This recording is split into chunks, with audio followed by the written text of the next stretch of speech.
the thousands in attendance and the millions watching around the world. Ladies and gentlemen, let's get ready to rumble!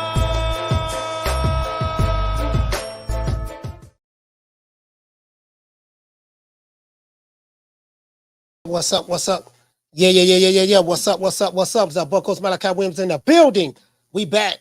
True Media Today, USA Boxing. We are back. I figured out what was going on with my stream, guys. It's the internet. So I have you guys know I'm gonna try to be able to listen while I'm watching this show. So matter of fact, I have it on the screen up here.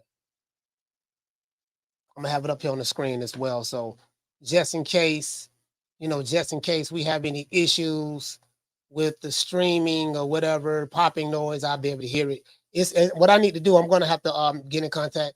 I'm gonna try to see can I upgrade this. You guys know I hate doggone Spectrum.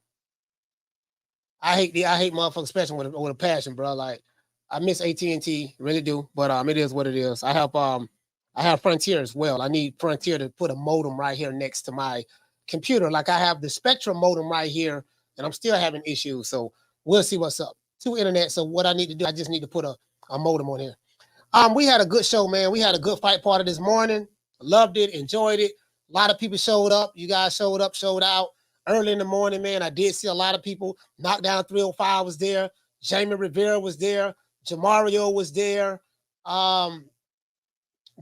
Green Eyes P was there. I think that Natudala was there. Just a lot of people who was there. I may have forgotten. I think Jamie Vasquez was there. A lot of people was up this morning, and it really shocked me. I was surprised, man. We got what? We're a small channel. We ain't got 23,000 subscribers on our way to 24,000. We had a decent viewing. We had a decent viewing today, man. A lot of people who had doubts about Inoue, who said he was a hype job, this and that, and they felt that Cool Boy was more than sufficient to win. I thought Cool Boy was going to take it to 12 rounds. I never would have guessed. But it was a couple of people here who did say that, hey, man, Cool Boy, Fulton gonna knock him out. I mean, Inoue gonna knock Fulton out. And a lot of you guys and the people who said it, you brought up the Brandon Figueroa as an argument. The reason why I didn't really go with Brandon Figueroa as an argument was because Brandon Figueroa has a different style than Inoue, and Brandon Figueroa was a bigger, longer fighter. You get what I'm saying? Pause. And Brandon Figueroa doesn't have the footwork, but he was able to smother Cool Boy, just smother him. You get what I'm saying? And so from a stylistic standpoint, I couldn't see the comparison outside of, okay, this guy here was, this guy he struggled with, he struggled with Figueroa, which I thought Figueroa won that fight myself. Honestly, I thought Figueroa edged it out myself. But then, who knows, maybe it was the judging. Maybe it was the judging, one, and then two, maybe Figueroa, because I watched that fight twice. I say it did seem like that Figueroa was smothering a lot of his punches. So he smothered a lot of his work. You get what I'm saying? But at the end of the day, that's the way I had it. But that's neither here nor there. As it relates to, we will have Rick Glazer on. So anybody who got a problem with Rick Glazer, really don't like him, I mean, I would advise you just not to watch the show. You guys know me. I don't beg for anyone to watch my shows. You get what I'm saying? If you don't like a guest, don't watch it. Just go somewhere. There's other channels that's probably going live right now. Just go somewhere else and watch them. But I will have Rick Glazer on the show. We'll have Rick Glazer on the show. But let's give everybody a round of applause.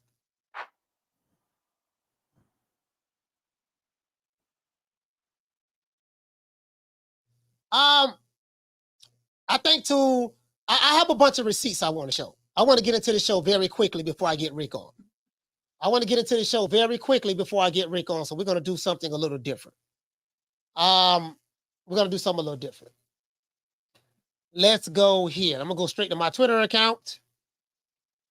And I have some receipts that I have that's been shown on Twitter. I have some receipts.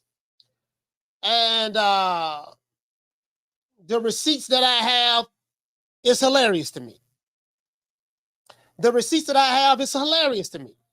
Do you remember the show that we did yesterday? As a matter of fact, let me pull it up right here. Because I always like to have receipts, because in this day and age, people have short-term memories. People have short-term memories. Like they could see something, they could see something today, and by tomorrow they forgot what they said, right? Or they just forgot, right? But we did a show yesterday. And the show that we did, as a matter of fact, hold on. Shut this down. Shut this down. Hold on, guys. The show that we did yesterday, what was the title? All right, the show, we did a show, hold on. We did a show July 22nd. Today's the 25th. 3 days ago, we did a show called Shocking Allegations by Team Stephen Fulton. Inoue's loaded gloves exposed? Question mark. Question mark. Of course, I had the receipts. Yesterday, we did several shows about Cool Boy. Let's see. Yesterday, we have, yesterday we did a show, July 24th. The show said, is Stephen Fulton's team making excuses for a possible loss to Inoue? You guys remember that show? We did a show yesterday talking about that. Okay. We did another show that was on the 19th of July. It said that breaking the silence. Stephen Fulton's dismissed by odds makers and mainstream media. Notice how I worded these things. I knew that this would get an arise out of people who are, who looking for excuses, right? We did another show on the 14th of July. It said, battle in Japan. Can Stephen Fulton overthrow Inoue the Monster? So we covered from the 14th of July all the way to now. We covered a lot. We covered for quite a few shows on this here. We did a poll yesterday. Do you guys want to see the result of the poll? Do you guys want to see the result of the poll? We did a poll yesterday. And in the poll said that, as a matter of fact, let me go ahead. And again, I don't want to throw anybody under the bus. See, what I'm showing, this is called receipts. I like to show receipts, right? Men lie, women lie, but the receipts don't lie. In the poll yesterday, it said Fulton versus Inoue. Who wins? You guys can't see what I have up because my stream is tripping. So I'm just going to read it to you. It said, who wins? We had 635 people participated in this poll. Shout out to Ron Boy Fresh. Out of 635 people that participated in this poll, 43% picked Inoue, the Monster, to win this fight by KO or TKO. The 43% that was here, they were right. 31% picked Cool Boy Fulton to win this fight by decision. I am a part of the 31%. Of course, I was wrong. Inoue, 12% picked Inoue to win by decision, 11% picked Fulton to win by KO or TKO. The one bad thing that went against Fulton, he had an entire narrative push, race-based boxing community who are known for getting picks wrong. Who anytime they overwhelmingly pick somebody, they lose. He had them backing him. True. When you have a group full of broke losers backing you, there's no way you're going to win. I said my analysis yesterday. I said, man, if Inoue the Monster power can carry with him and he's able to cut that ring off on Fulton, I said Inoue got a damn good chance of winning this fight. You know what I mean? I said we're going to have to see exactly how this fight materializes. What do we learn? We learned a lot, but I'm going to get into it. We learned that Inoue the Monster's power carries over. We learned that Inoue still had his quickness, speed, and explosiveness. We learned that even though he was fighting a slick black fighter, being slick and being black did not help this guy today. That's what we learned. We learned that when it comes to the skills, the ones and twos, the lefts and the rights, that is what matters in boxing. The old way of doing things, boxing fighters have evolved. Things that certain people used to be able to do yesterday, in today's time, other fighters have evolved. It's called evolution. It's called evolution. Let's give everybody a round of applause.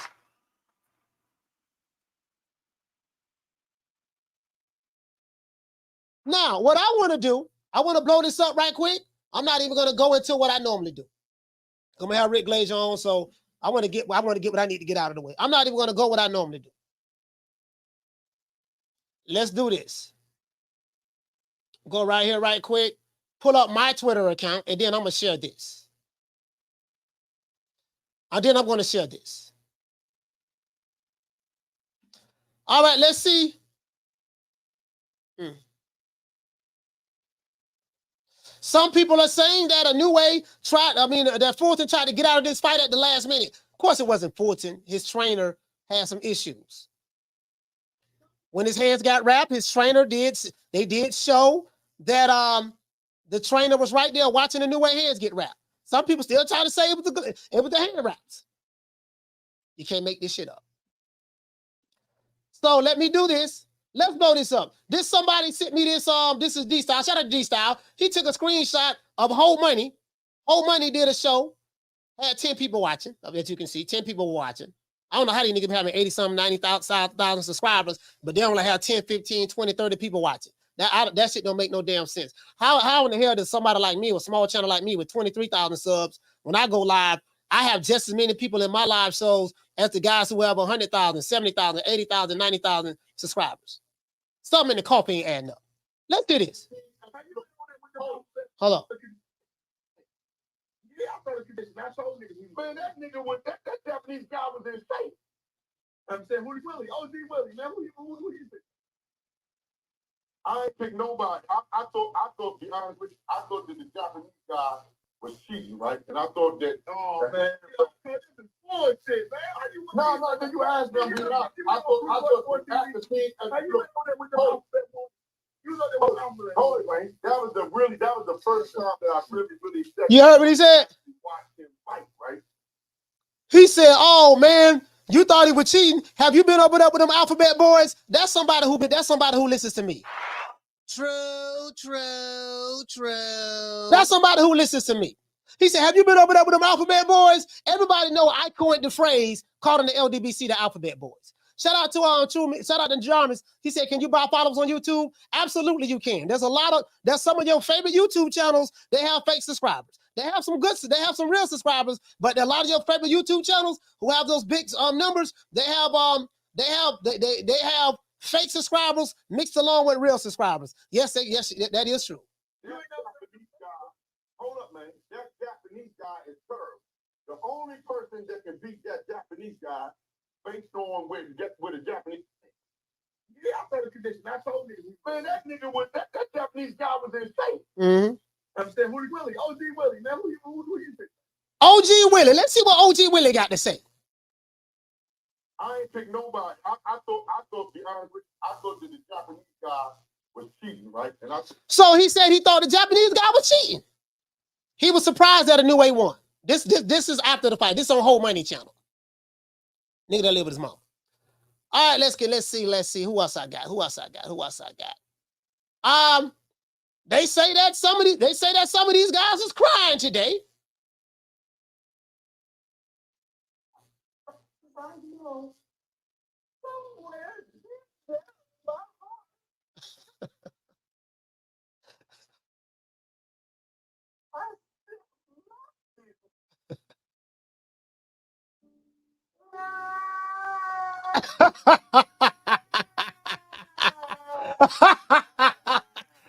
I remember this when the brother was on. I forgot what show this was.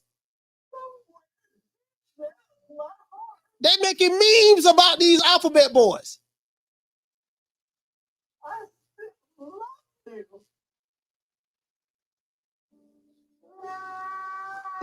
Oh my God. Oh my God. What did he say? He said the LDBC and Southpaw TV react to Fulton Inoue fight. Oh my God. Oh, this is it. Undisputed. So now, Inoue the Monster, he's a 4-division unified champion. If he were to fight, needs to go to fight Casimero. If he beats this guy, he would be two-time 4-division world champ, two-time undisputed.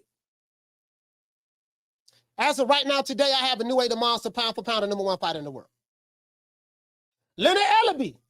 I don't know if you guys see, this is my dog, Booger Ray. Booger Ray says, he said, wow, that was an incredible performance.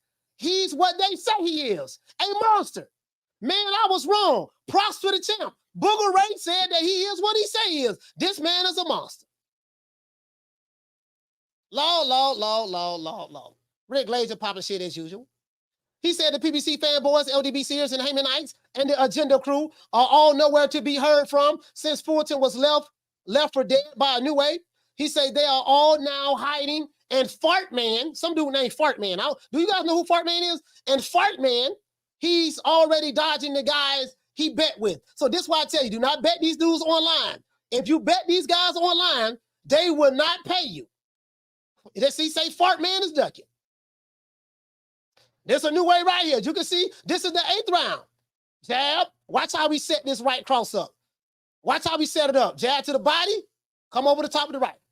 Oh, Lord, have mercy. Oh, Lord, and then he hit him with the left hook. He jumped on him so quick, had Cool Boy on his back. Boy, this dude was looking like Majin Buu this morning. He was looking like Vegeta off of Dragon Ball Z. He was looking like Gotenks today. Lord, have mercy. Cool Boy did not know where he was at. He thought he was back in Philly. No, you was not back in Philly, sir. There you go. There go the monster. Lord, have mercy. They say he was too small. They say that he was too small. Steph was too big, was the bigger fighter. Lord have mercy. The referee had to say, he knocked him out. Lord have mercy. This guy right here. Right here, some of these dudes from the Alphabet Boy community, they on suicide watch right now. The Fart Mans, the Jabba the Huts, the entire Alphabet Boy community, the Fagnons, the Shegos, the Doodle Browns, the whole bunch. Right now, these niggas on suicide watch. He thinking about jumping. Don't do it. Get away from the balcony. Do not drink the bleach, sir. Sir, do not drink the bleach. Sir, do not set yourself on fire. Do not do it. Take the matches away. Take the shoestrings away. Take the belts away. Take the ropes away. Matter of fact, if you live on the 2nd floor, move this man, move these Alphabet Boys and Wakanda's down to the 1st floor. Please do that. Some of these dudes on suicide watch. I'm going to tell you something. Wait till they see Saturday. Oh, you ain't seen nothing yet. Wait till Saturday. Oh, Saturday is going to be terrible. Let's give everybody a round of applause.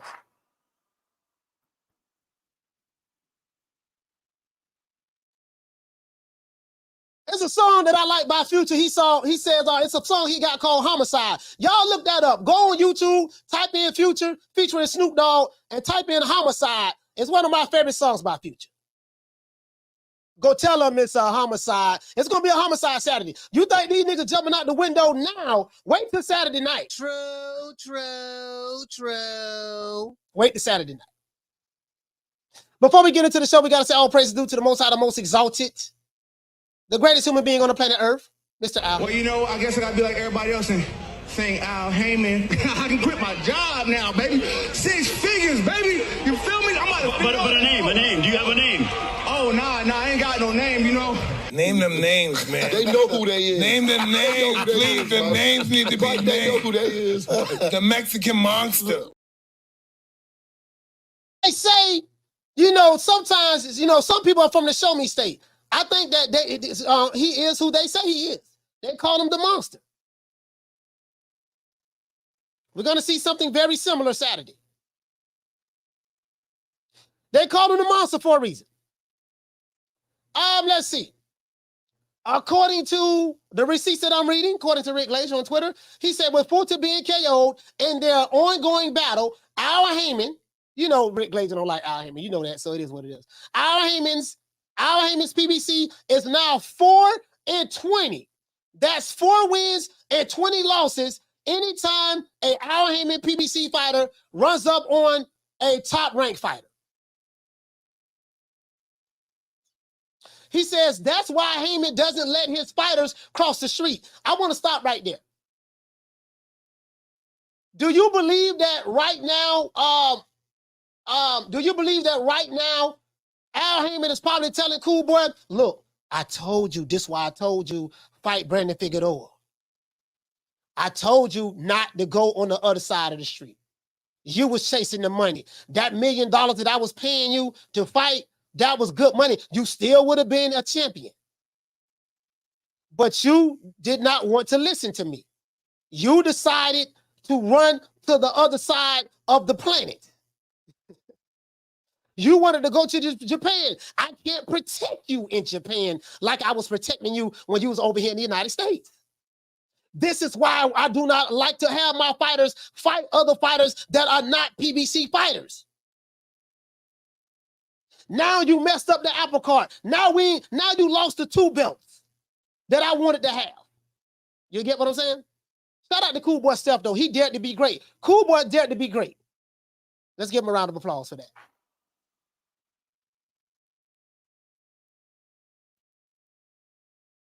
We got 500, 600 people in the show, right? We got to get the likes up. If you somebody that's hate watching the show, and I have a lot of haters who watch my show. If you somebody that's hate watching the show, hit the motherfucking like button. Hate on your way into the door, hit the like button. We don't do no hate watching. If you want to hate watching, guess what? I still don't give a fuck about you. I still disrespect you, talk shit about you, because there's nothing that you haters can do about it. But if you are a hate watcher, Riley, get them.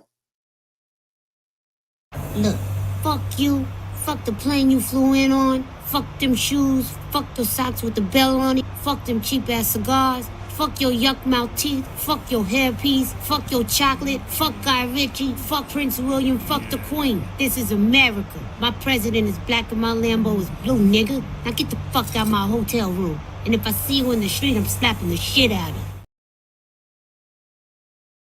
Retro Boss of the documentaries.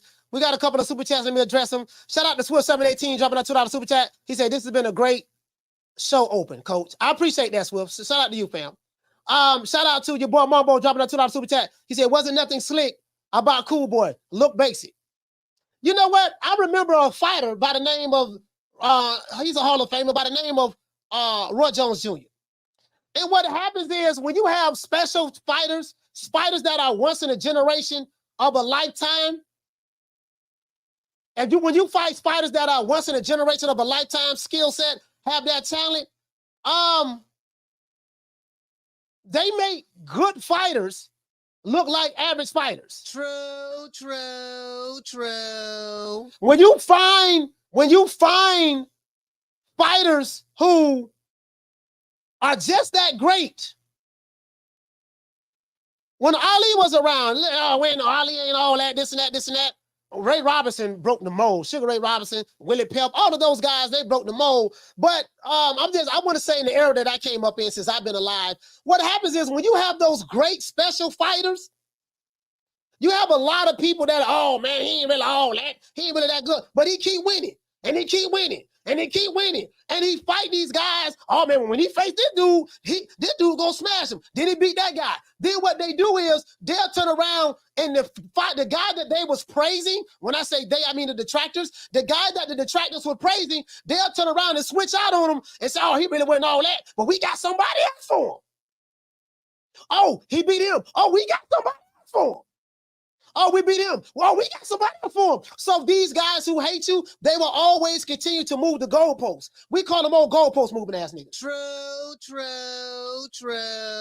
We call them old goalpost moving ass niggas. They will always move the goalposts. There's nothing that you can do to satisfy these guys. They'll say, okay, well, I tell you what, if he beat Mojo Jojo, then he everything they say he is. He beat Mojo Jojo. Oh, well, Mojo Jojo wasn't all that. But wait a minute, you just said Mojo Jojo was a killer. Yeah, but I changed my mind, he wasn't all that. If he beat the Powerpuff Girls, then we'll say he's all that. He beat the Powerpuff Girls. Oh man, the Powerpuff Girls, they weren't all that neither. Okay, who else he got to fight? Okay, well, if he beat Krillin, then we'll say he all that. Okay, he beat that guy. Okay, well, Krillin wasn't all that. Okay, if he beat Piccolo, then we'll say all that. He beat Piccolo. Well, if he beat Majin Buu, then he say all that. He beat Majin Buu. Well, if he beat Goku, then we'll say all that. He beat Goku. Well, if he beat Vegeta, then we'll say all that. And then he got to beat Cell. Then he got to beat Frieza. Then he got to beat Ultra Instinct Goku. It's like they keep moving the goalposts.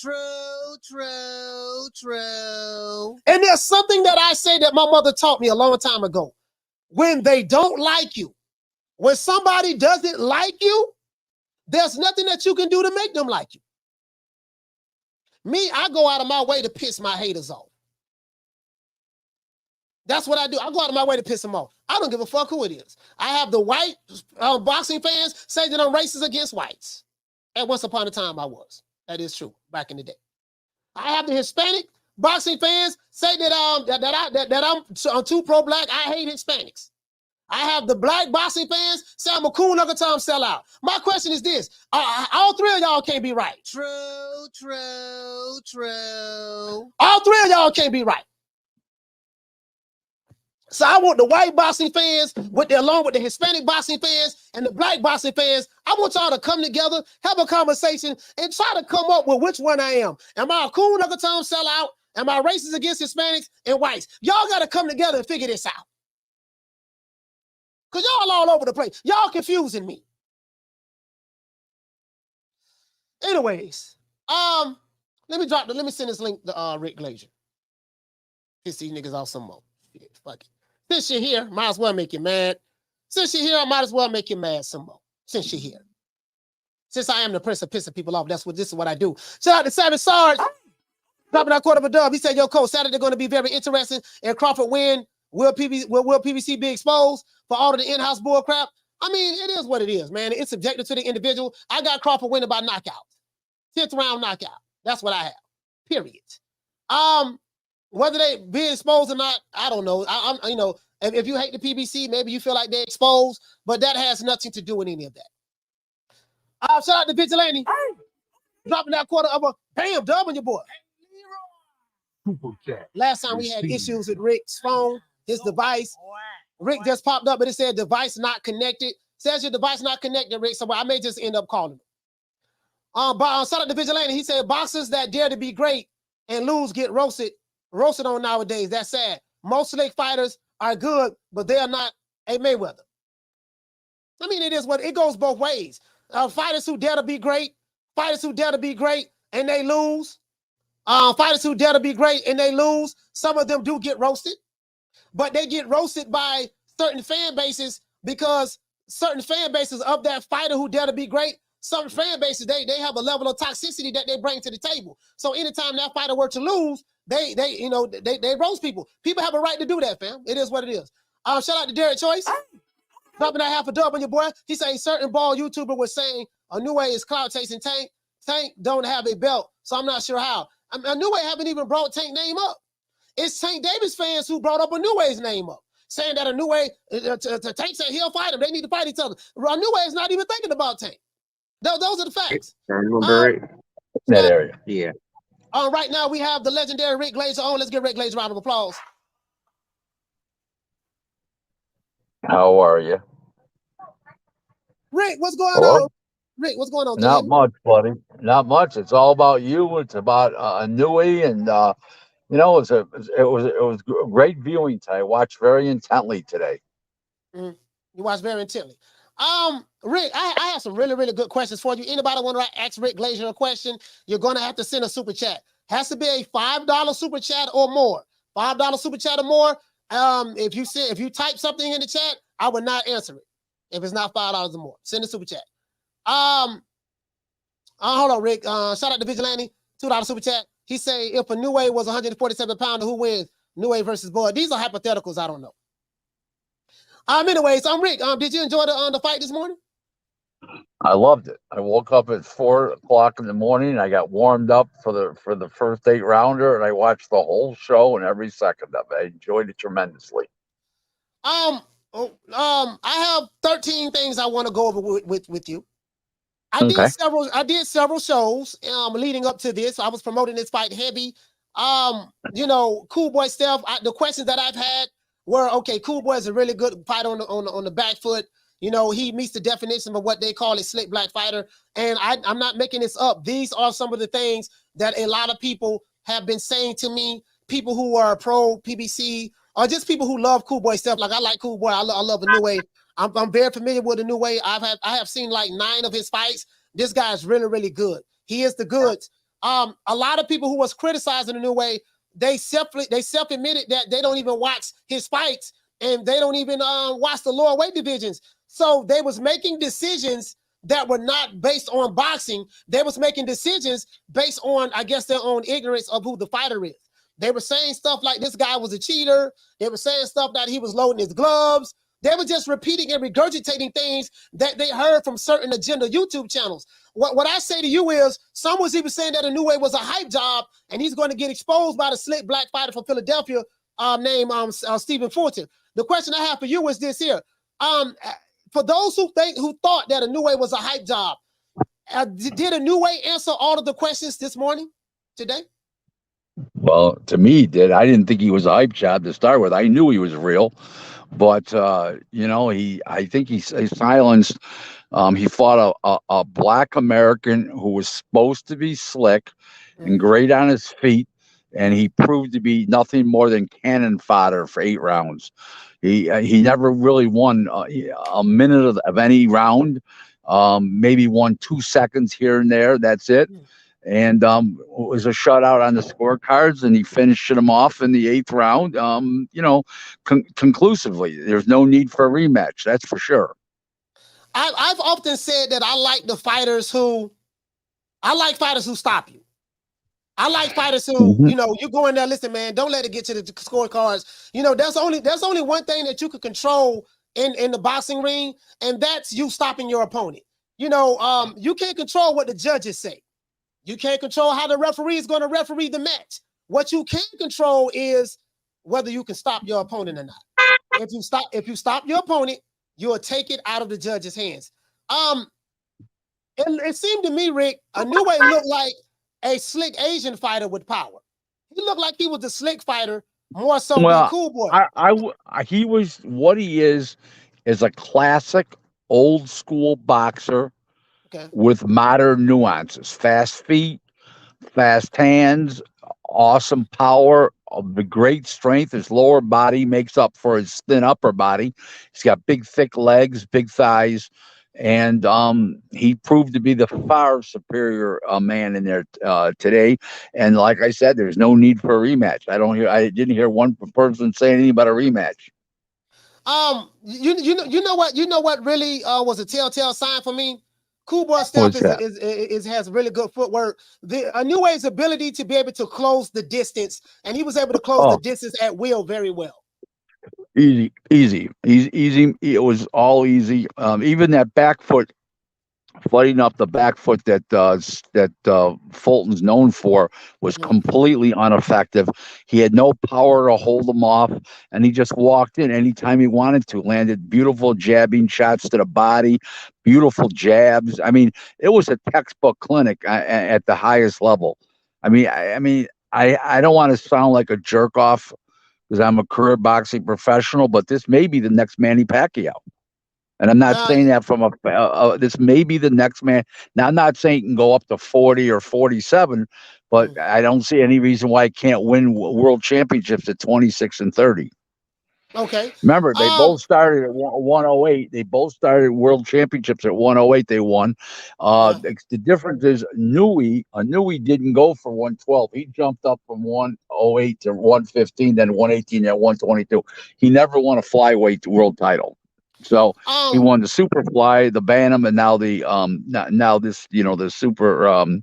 Super Bantam. Yeah, I had a guy call me this morning complaining about that. He complained about it after he disagreed with whatever I said. He said that, oh man, Inoue avoided all the killers at 112. He skipped the entire weight division. He's not great. He's not all of that. You know what I mean? After the fact, what say you about that? No, he just blew through the weight. I mean, he literally said it's only 4 pounds difference. I can go up to 115, carry my strength. I mean, I've talked to his people before, in Vegas and stuff like that, not on the phone, but in Vegas. one person speaks English, and they said there was just no reason to fight there. He's just going through weight classes so fast and growing, and he wouldn't have been at full strength at 112 if he tried to make it. When he grew out of 108, he grew out of 112 at the same time. Okay, that's all that happened. So listen, anybody that thinks this guy ever avoided anybody, here he didn't even take a tune-up. He jumped right from bantamweight to fight an unified world champion, undefeated, slick black American from Philly, and he didn't ask for a tune-up bout. He just wanted to fight the best. And you know what? My hat's off to the guy. I see no negativity whatsoever here. I mean, he completely dominated. Listen, when you completely dominate somebody at that level, when there's not one person said, "Hey, wait till they rematch," is a sign of his superiority, and a very conclusive fight, and an even more conclusive ending. All right. Another thing I looked at, Inoue's ability to be able to take away the jab. He took away Steph's jab very easily. Now, Cool Boy had a 3-inch arm reach over Inoue. So he was the taller guy, the bigger guy. They say the stronger guy, all that stuff there. But he was able to take his jab away. And the reason why he was able to take that jab away was because of his speed, footwork, and timing. And I tell people time and time again, the best way to take away. Go ahead, Rick. Well, Inoue was so dominated, the black side of the family, they're not trying to get Japanese baseball caps to wear. Okay, I get you. I get you. I know it's a joke, but he was able to take that. He was able to take that away. Hold on, Rick. We have some a super chat for you, a question for you. Shout out to Juan Carlo dropping that quarter of a dub. He said, "Mr. Rick, did you know how many people were at the event? It looks like it was a full event. It was sold out." Yeah. It was actually only scaled for 15,000, and there was a reason for that. It was the only arena that was available. There was the 35,000 seater was not available, so the next one was the 15,000, and they were tied up. Something's there. I don't know if it's a convention. I don't know what, but it's not. It wasn't available. They went to a 15,000 seat place, but it was, listen, it was in the UK on TV. It was in the United States. It was everywhere, all over the world. They showed it, and over there it was on Prime Video, Amazon Prime Video. Over here it was on ESPN Plus. Over in the UK, it was on Sky TV. It was just everywhere. It was. Inoue's a rock star. People don't want to admit that, but this guy's a rock star. This guy's a great fighter and a rock star. Yeah, I don't think it's the fact that people don't want to admit it. I think the people who don't admit it, they don't know anything about boxing. They only watch the same fighters from the same promotional company. So if it's not a fighter that's affiliated with that promotional company, they really don't know anything else about any of the fighters. It's just really due to their ignorance to the boxing game. Now, let me ask you this, Rick. Systematically, Inoue was able to break down the bigger, stronger fighter in Cool Boy Steph. We hear a lot about a fighter being the bigger guy, the stronger guy. Anytime a good big fighter runs up against a good smaller fighter, the good big fighter always win. Today wasn't the case. It wasn't the case at all. As a matter of fact, Inoue was able to dominate Cool Boy at will. He beat him like he was a scrub, which shocked the hell out of me. I was shocked of the knockout myself. We have another question. Shout out to Vigilante dropping that quarter of a dub. He said, "I know it's far-fetched, but I would love to see Inoue versus Lomachenko." Go ahead. Well, everybody's talking about these Tank Davis, Lomachenko. These guys weigh 135 pounds. This guy just won 126. It's 122. He just moved up from 18. It's the first fight. There's 26. There's 30. Then there's 35. Tank is twice the size this guy is practically. Yeah, he is. This guy's a little guy. A big dude, yeah. I mean, 122 pounds. I could put this guy on my knee for Christ's sake. It's about Inoue. Yeah. Now his next fight he need to be fighting Tank. Listen, I could put Fulton on my knee too. The only problem is he probably hit the deck before he hit my knee. Man, it is what it is, man. Hey, shout out to Swim 718. Dropping that quarter of a dub. He said, "Hey Rick, does Inoue eventually fight Sam Goodman? Or do you think Lee Woods would be able to get an Inoue fight?" I think Wood was Inoue's big business. Inoue is fighting Casimero. next, right? Who is? Who is Inoue fighting next? Who's that Inoue's guy? fighting. No, he's fighting. What's it called? Talopolis or something? The Oh, Filipino Talapis. guy. Yeah. I don't know why I keep saying. ThaPles. Yes. Why I keep saying Yeah. Yeah. Uh-huh. So he's fighting the Philip. Okay, the guy from the Philippines. That'll be a big fight because Manny Pacquiao's from the Philippines, right? Right, but it's going to be another wipeout. That's going to be 2 rounds and out, maybe 3. That'll I be mean, quick. I get that, but what type of hype do you see around it? You have a Filipino fighter coming from the Philippines. There's a lot of hype. You know what I'm saying? There'll be a lot of hype with anything to do with Inoue now.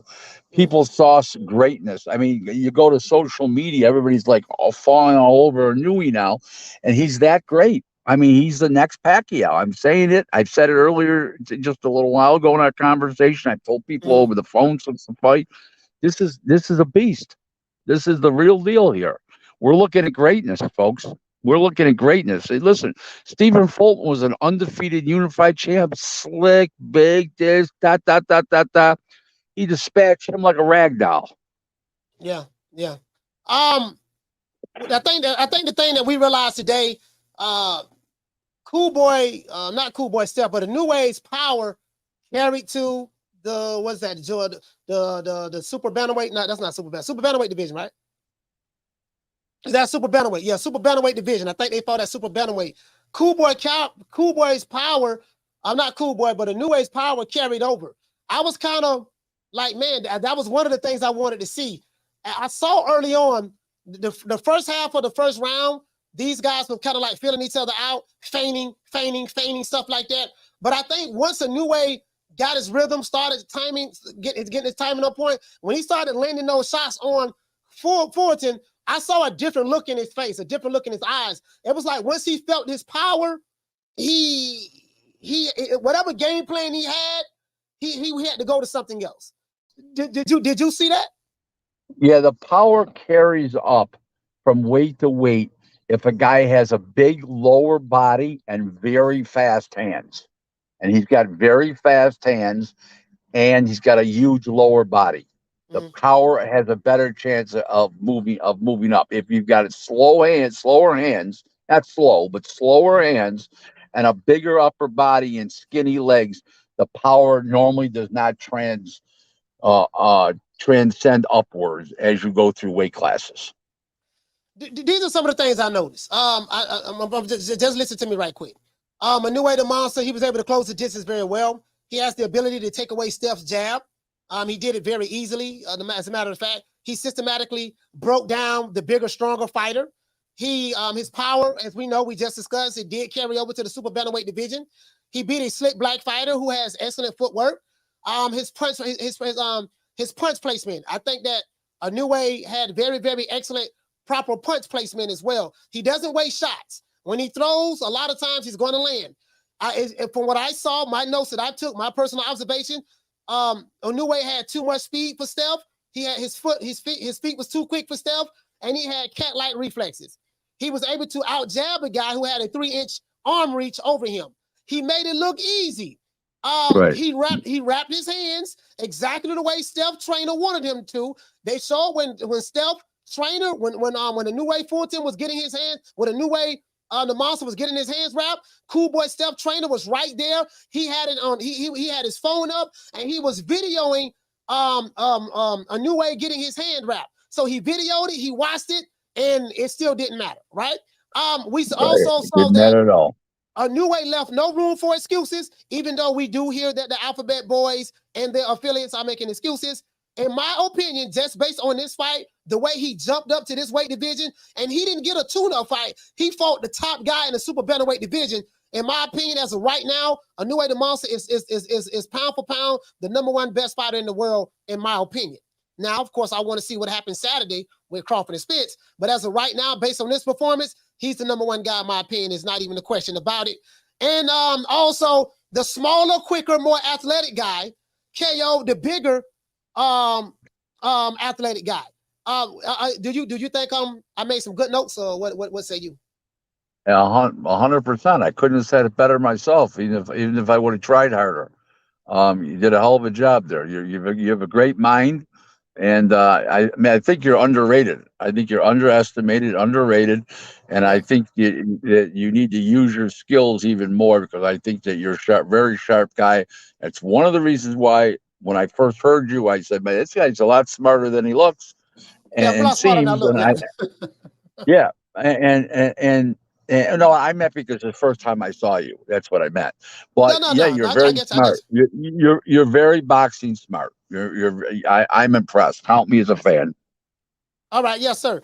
Rick, I'm going to open up the phone lines just in case anybody want to call into the show and ask any questions. The phone lines are open, guys. 530-494-9636. We got Rick Glazer for about an hour, guys. His time is very precious. So, we're going to make it count.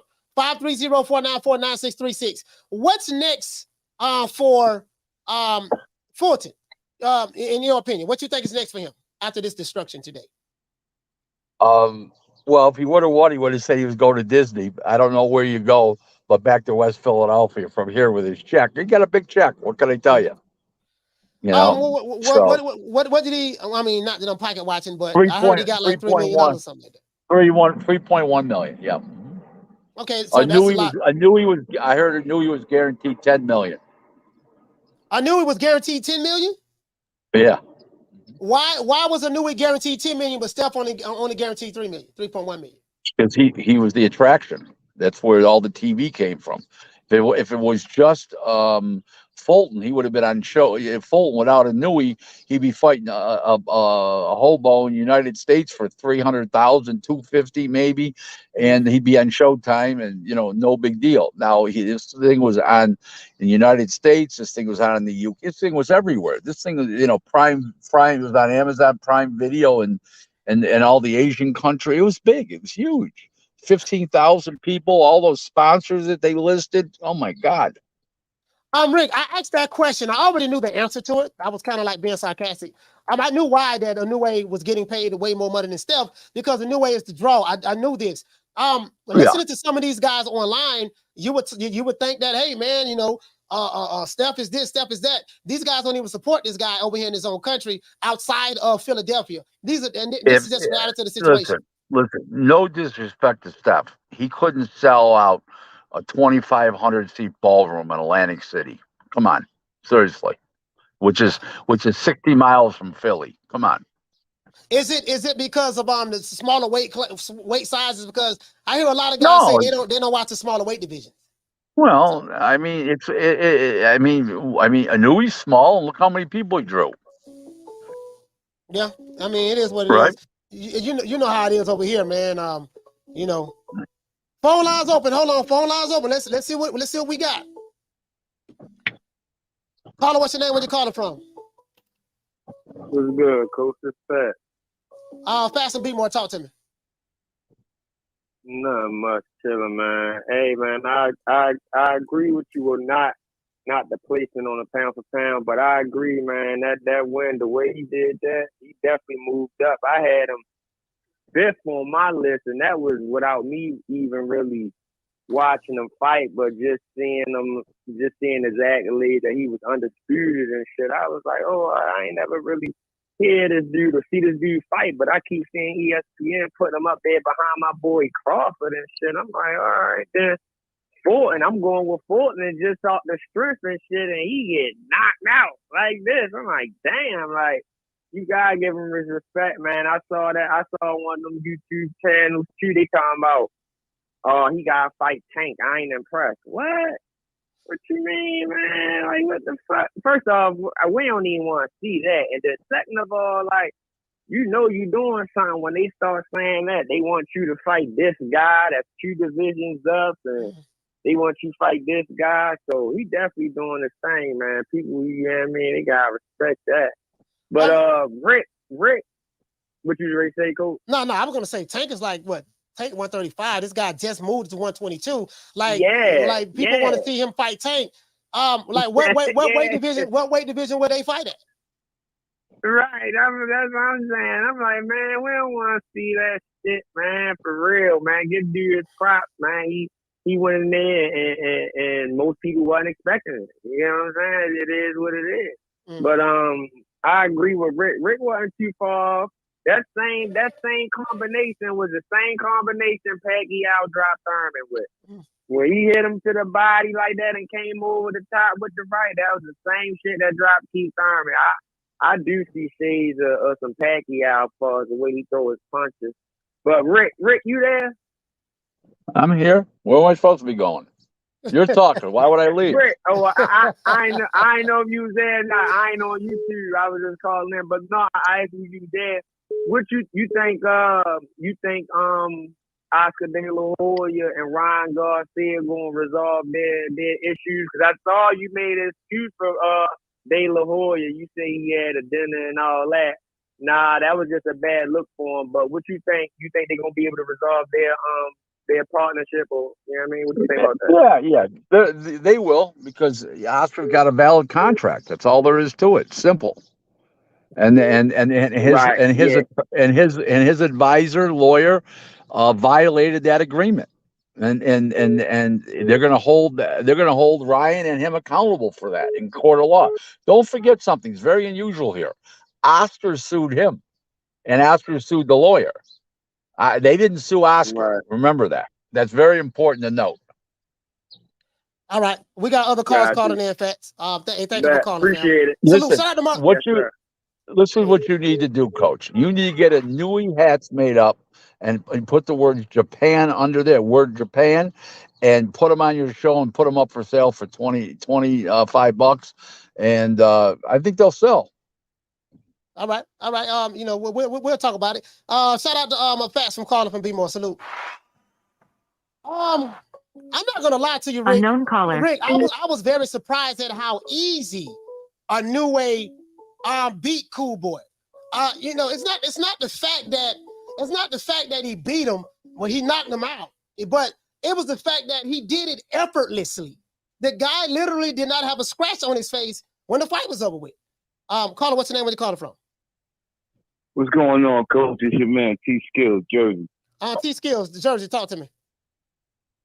What's going on? Hey, man, you gotta tip your hat. You gotta give it to Inoue, man. The guy, he's the goods. He proved he was the goods. He destroyed Fulton. I was never really a big Fulton fan because I didn't think Fulton was durable. But I'm not gonna come on here and trash the man after he lost. I did think that he could beat Inoue because I didn't know too much about Inoue either. But now I do, and you got to tip your hat to Inoue. He's the goods. He deserves all the hype. He deserves the praise because, like you said, he did it effortlessly. He just went right out there and just beat dude up and knocked him out like it wasn't nothing. And everybody was real high on Fulton. So, and just to say to you, where do Fulton go from here? Honestly, I feel sorry for fighters like Fulton that just don't got the power to go to the next level.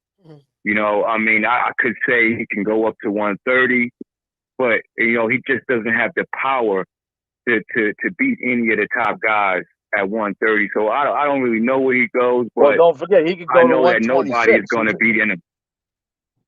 He's only 22 now. He can go to 26, so he doesn't have to jump all the way to 30. Yeah. That makes sense. Yeah, 26. Excuse me. But I just want to say this also. I don't see nobody beating Inoue in the smaller weight classes. Honestly, I don't see nobody beating him unless he could step all the way up to the bigger. Right now, nobody beats him. That's my spiel. Thanks. All right, shout out to T Skills, man, from Jersey. Thank you. City, stand up. Brick City, stand up. I think that was the thing that shocked me. I'm like, dude, like after like the 6th round, I'm like, he's pitching a shutout. I think I might have given Cool Boy the 6th. I gave him the 6th round because he landed 13 punches, and I think Inoue landed like 7 or 8 punches. That was his best round. But no, it was the 7th round. My bad. It was the 7th round. But the 7th round was his best round. But then the next round he got knocked out. He got hit with a hard jab to the body, which set everything up. He jabbed him to the solar plex, which made Cool Boy drop his arms. And when he dropped his arms, he came over like with cat-like reflexes with that right cross over the top. And by the time Cool Boy saw the punch coming, it was too late, Rick. Caller, what's your name? Where you calling from? Jamie, New York. Jamie from New York. Talk to me, fam. Hey, Coach. Hi, Rick. How you doing? Coach, very early in the fight, I'm fine, Rich. Yeah, very early in the fight, Coach, to be honest with you, this was not a 50-50 fight like I thought it was going to be, to be honest with you. And most of us in the chat felt that way. You know what I mean? Inoue made it too easy. He made it look too easy, man. Easy work he made out of this guy. And you're telling me, man, like Eric said, that's some, this guy's special, man. That's greatness. You know what I'm saying? That's some Manny Pacquiao stuff, bro. Because let me tell you, man, when he outworked, when you compare the two fighters, man, Inoue was so much better at every way, feet, speed, footwork, timing, power, ring IQ. He was a level above him.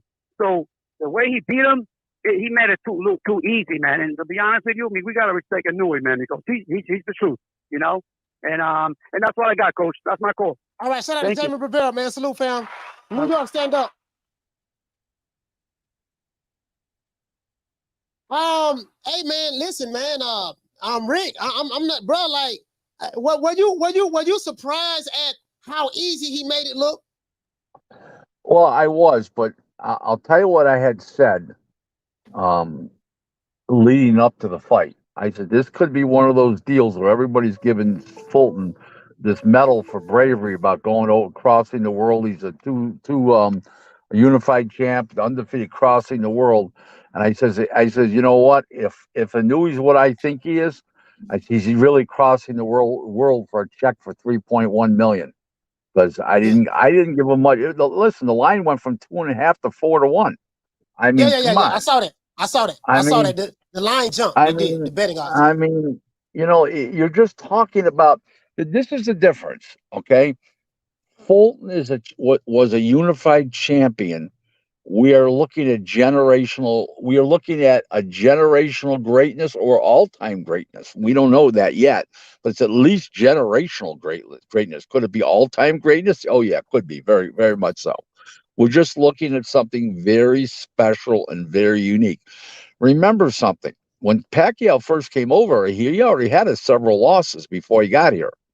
This guy. Go ahead, Rick. This guy's undefeated. He was just undisputed at the 18.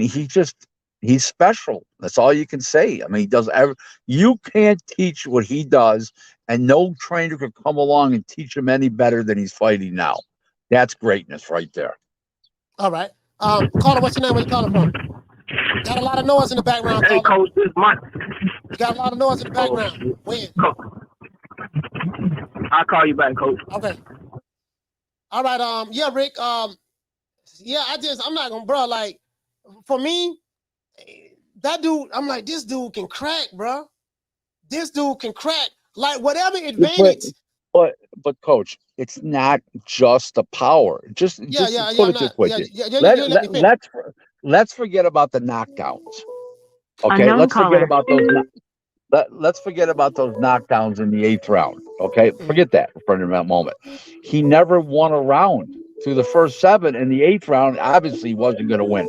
So he was ahead. He would have been, without those knockdowns, he still would have been ahead. So it has nothing to do with the power itself. It's the boxing ability. It's the defense. It's the fast feet. It's the timing. It's the sharp punches. As far as being straight, the jab. It's just everything. Take away the power. Yeah. Rick. You cut me off. I wasn't finished. Oh, I'm sorry. So everything you just said, that's what I was going to say. I'm saying that the thing that surprised me was his ability to be able to cut that ring off, effectively dictate the pace. But the way that he took the jab away was with his timing and speed. He was able to take that because that's the only way you're going to out jab a guy who has a longer arm reach than you.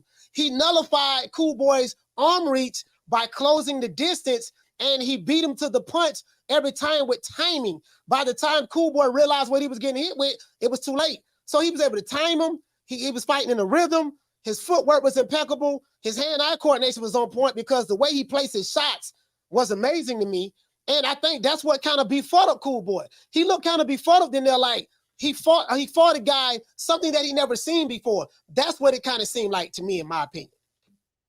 And how would he had seen? I said this from the beginning. Okay, when the fight was first announced, people asked me who was going to win. I said that Inoue is starting out with a huge advantage. You can get sparring partners that fight like Stefan Fulton. You can't get sparring partners that fight like Inoue. So right off the bat, he had a big edge. Yeah. Caller, what's your name? Where you calling from? Max, New York. What's up, Coach? I'm Max from New York. Talk to me, fam. Yeah, shout out to Rick as well. I'm a fan of Rick Glazer. So I got a question for both of you guys. Man, I've been thinking about the fight since this morning. And you know, there's a lot of talk here, at least in the States, about who is or who's going to be the face of boxing. Mind you, you got people from America getting up at 4:30 in the morning, 6 o'clock in the morning to watch this fight. You got people in the UK watching this fight. You got all these countries from Asia watching this fight. Is it safe to say that Inoue has a chance to be the global face of boxing? Yeah, 100%. Him and Canelo both. They both have. You got to remember something. Tank does not have a worldwide following. Tank's got a United States following, a little in Canada maybe, and a little in Mexico if he fights a Mexican. I mean, he doesn't have that oomph. Okay, these guys are rock stars. Just to give you an idea. Okay, yeah, he made $30 million in his last fight, Tank, because he fought Ryan Garcia. We know that. We know what happened there. Okay, it was Ryan Garcia's Instagram followers. Tank did 61,000 buys against Hector Luis Garcia in January. All of a sudden, he does $1,250,000 in buys. Well, the reason for that was, what was the difference? Well, it was fighting Ryan Garcia, who was a huge attraction.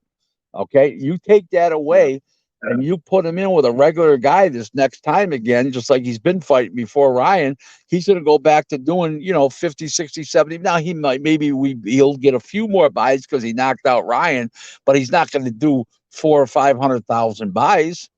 And he's not the face of boxing. Canelo and Inoue are the face of boxing presently. Sure. And one thing that I noticed, and I like Tank as a fighter, but I've always said that we will never know if Tank Davis is elite because he chooses not to fight the elite fighters in his division. And my thing, if everyone notices, look what happened to Inoue. Inoue was quote unquote the A side, right? They were complaining about the raps. What did he do? He gave them what they wanted because at the end of the day, no excuses. This is why you got to give props to Inoue. Yeah. I'm excited for the future with this guy. Right. I don't know, but you heard what I had said previously to Coach before you were on, if you were listening. But I had said that even if you take away the knockdowns and the stoppage in the 8th round, if he won the 8th round without the stoppages, he would have won that. He would have been headed 8 rounds to 0 anyway. So it was nothing to do with the raps. He's a better fucking fighter. It's a different level. For sure. All right, shout out to Max from New York. Salute, fam. Phone lines open, man. 530-494-9636. 530-494-9636. Anybody want to call into the show? Y'all call into the show, man. We listening. I'm just here to listen and learn. Hear what the callers have to say myself. You want to ask Rick Glazer questions? Go ahead. Hold on, Rick. We got some super chats I need to address, and we have a caller on the line. Caller, you need to hold on. Let me get to the super chats first, Rick. I think these are some questions for you.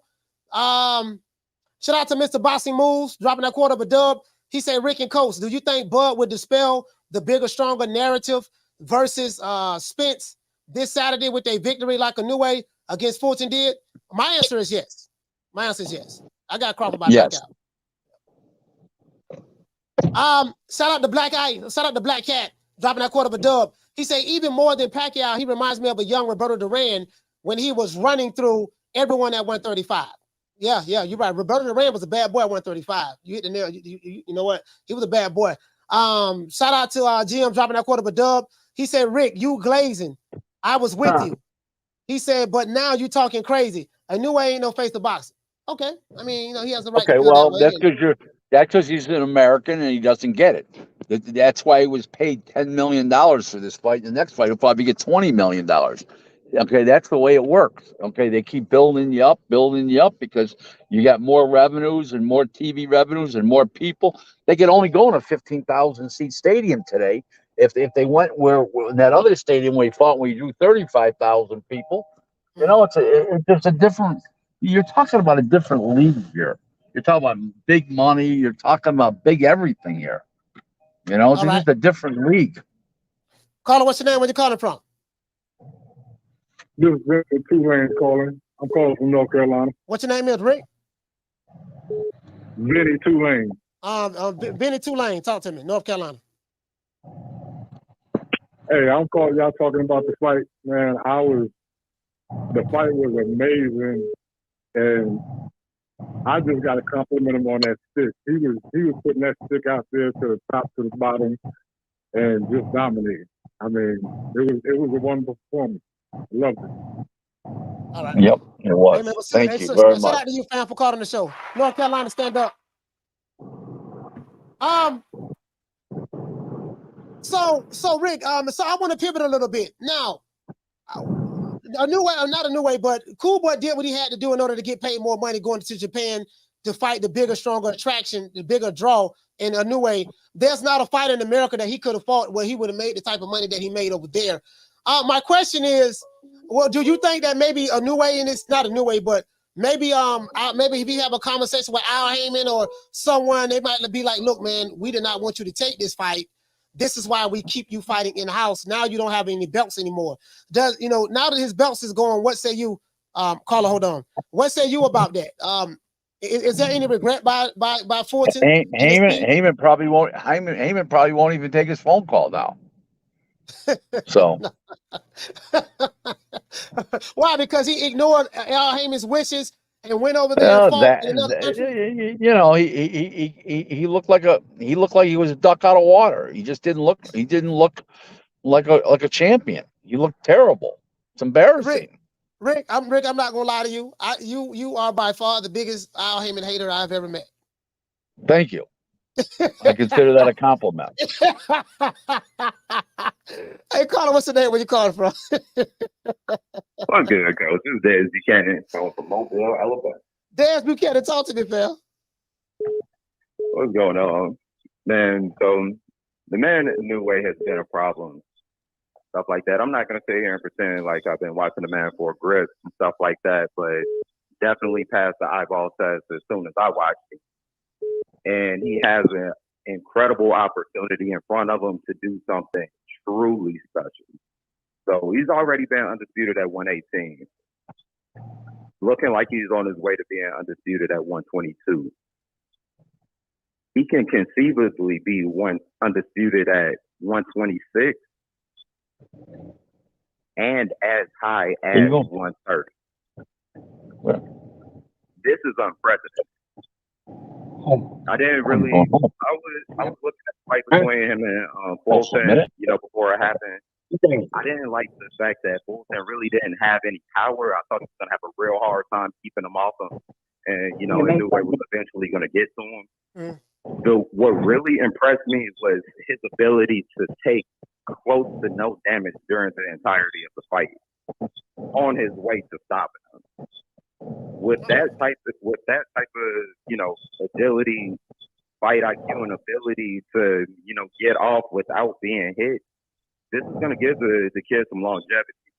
Okay. But let this all be remembered, and I know that that's the reason. I ain't trying to be like campaigning or championing the bandwagon and stuff like that.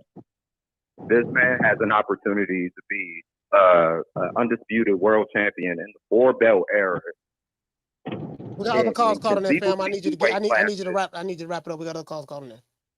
As many as 4-weight classes. That's my call, though. All right, man. Shout out to Dez Buchanan, Mobile, Alabama. Salute, fam. We got another call. Let's see what we got.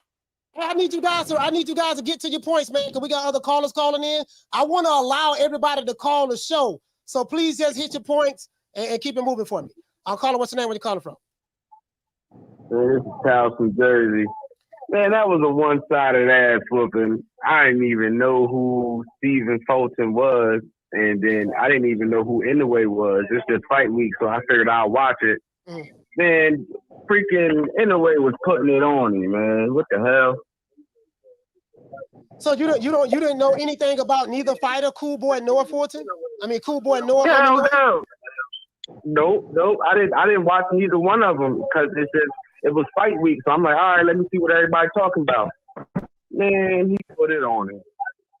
Yeah, pretty much. Well, I hope you became a fan of both fighters. It was a good fight. A while it lasted, I guess. You know what I mean. So but salute to you, fam. Cal from Jersey, Brick City, stand up.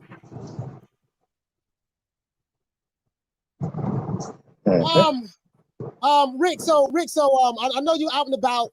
I just wanted to find out. We didn't speak about what do you think what's next for if Inoue becomes undisputed in his next fight. I want to look at this. He fought. This is his first fight at the super bantamweight division, and in the first fight, he doesn't take a tune-up. He fights the supreme champion in that division, and he makes him look like an amateur.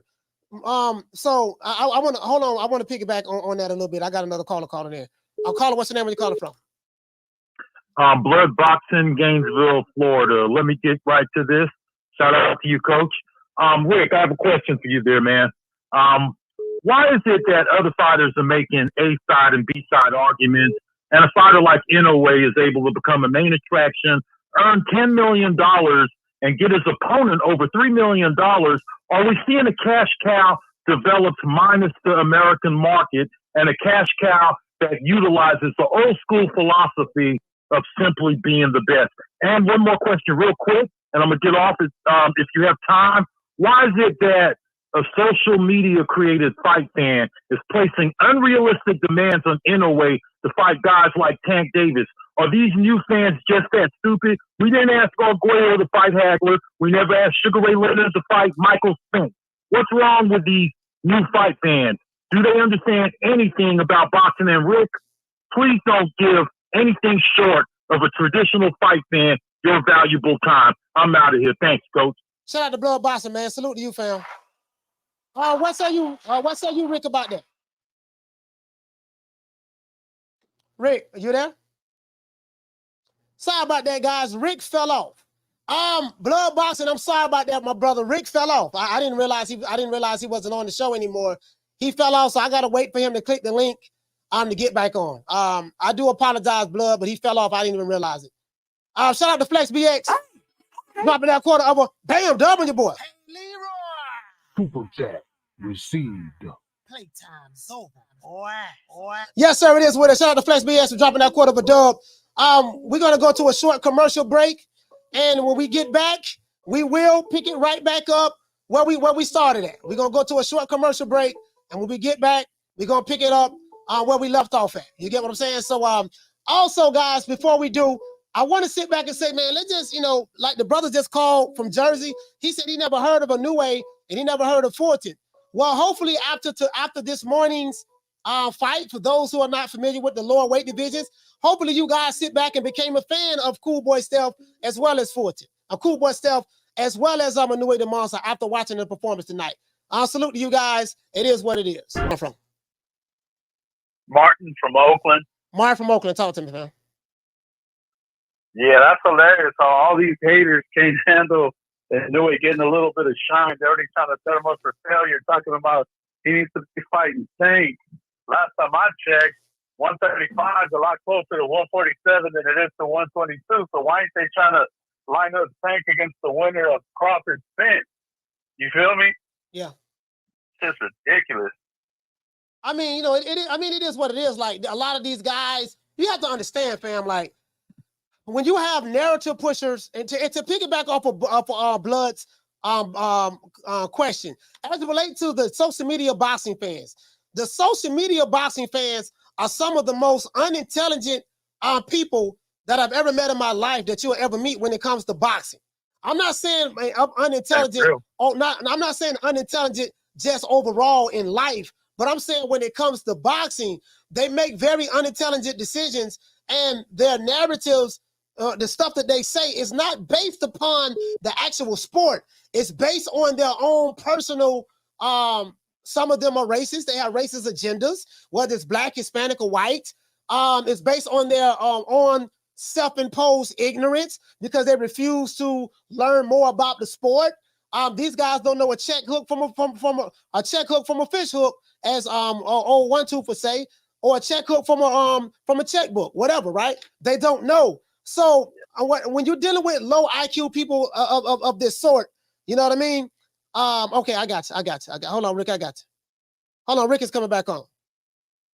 When you're dealing with people like that, you know, there's no reasoning or talking to these guys. It's going to take time for them, and they're going to have to make a commitment to really understand this sport and learn it, and take away their personal, meritless, and I'm trying to be nice with what I'm saying, just dumbass views that has nothing to do with boxing. I'm gonna let you wrap it up. What say you?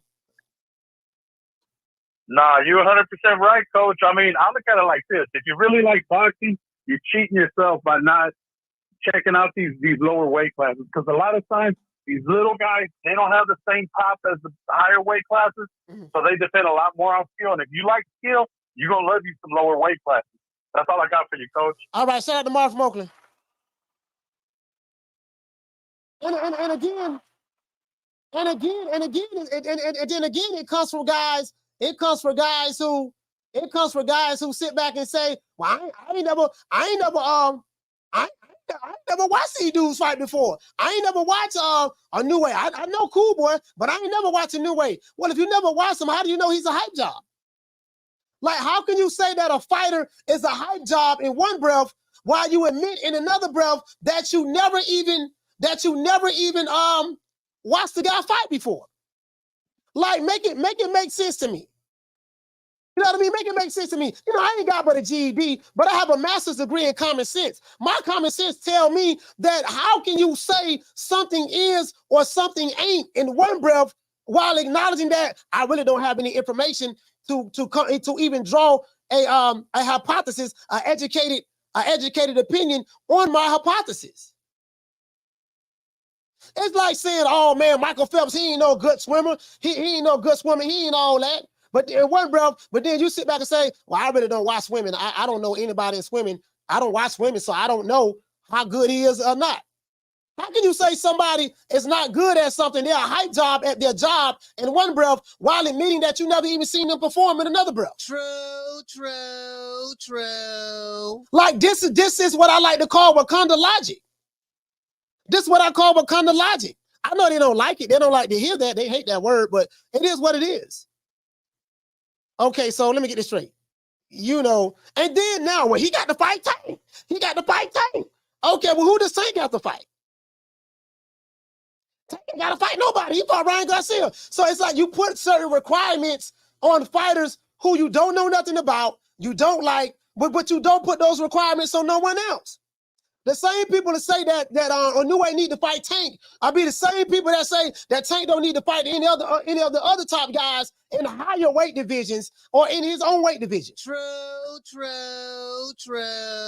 They'll tell you in one breath, I'm saying these guys who are saying this, they'll tell you in one breath, "Man, Tank ain't got to fight these other top guys. He ain't got to fight score none of those guys. Them guys ain't nobody. They got to earn their right." But then in one breath, they'll say Inoue need to jump. He just moved. This is his first fight at 122. He need to leave 122, jump 126, jump 130, and go all the way to 140. Then fight Tank. If he want to prove to us he great. True. So who does Tank need to jump up 3 weight classes to fight in order to prove he's great? Like, you can't make this up. You can't make this up. And then when I point out the double standards, the hypocrisies of these guys, when I point out the double standards and the hypocrisies of these guys, you know, then there's a problem. I mean, like, again, brother, the Wakanda logic is something else. I want to show you guys something. Let me show you guys this. You know, I had a caller threaten me. He is a subscriber of this guy. He is a subscriber of this guy, the guy who threatened me, say he want to put my body in the dirt. Then the nigga went to crime when he said the FBI came to his house. Listen to this guy, Southpaw. Come to Chicago. Nigga, 60 years old, still an amateur fighter. Nigga, you 60 years old, still an amateur fighter, and can't fight at that. Listen to this. I would check the good. This is my opinion. I would check the good. You know what I'm saying? Because, you know, them punches look like they had too much popping on them from Mr. Inoue. Keep in mind that they in Inoue's country, and you know what I'm saying? And what I would want to see is I would want to see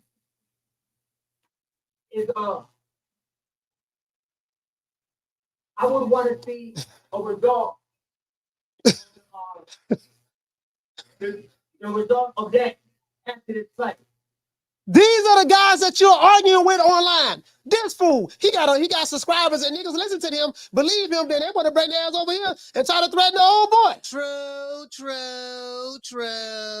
Nigga can't even explain his position. You can't make this up. Caller, what's your name and you calling from? Talking to me? Caller, what's your name and you calling from? Chris, what's going on, coach? Where you calling from?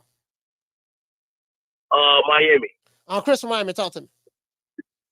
Yes, sir. Yeah, I'm gonna be honest, man. The Japanese dude, I picked Stephen Fulton because I had already seen a couple of his fights.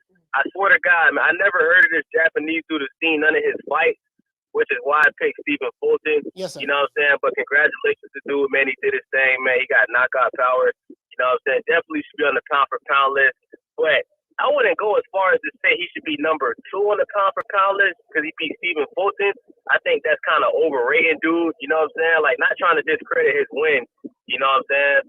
But, you know, I just think, like, people are kind of hyping him up. Like, I'm not saying he's hyped up, bro, but to say he's number 2 on pound for pound over the other dudes that's already, like, solidified and got better resumes, I think folks are doing a little too much, man. But I think Stephen Fulton should get the rematch. Trying to get the rematch in America. Who has a better resume? Who has a better resume than Inoue the Monster that you can think of on the pound for pound list?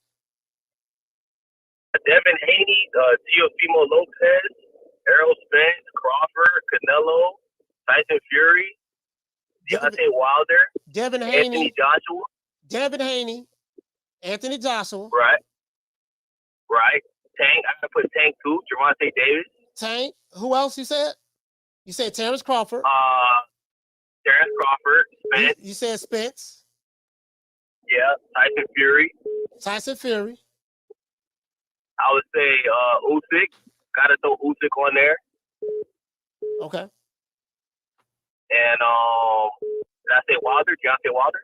No, you didn't say Wilder. Yeah, I got the Wilder on there too, bro. Okay. The Wilder on there. All right. So in your opinion, Devin Haney, Anthony Joshua, Tank Davis, Terrence Crawford, Tyson Fury, Usyk, Wilder, and what's my main man name? Errol Spence. Spence are all pound for pound fighters better than Inoue, in your opinion? Oh, of course, yes, sir. 100%. Okay. What you say, Chris from Miami? Chris from Miami, brother, thank you for calling the show. Okay, I appreciate you. Yes, sir. All right.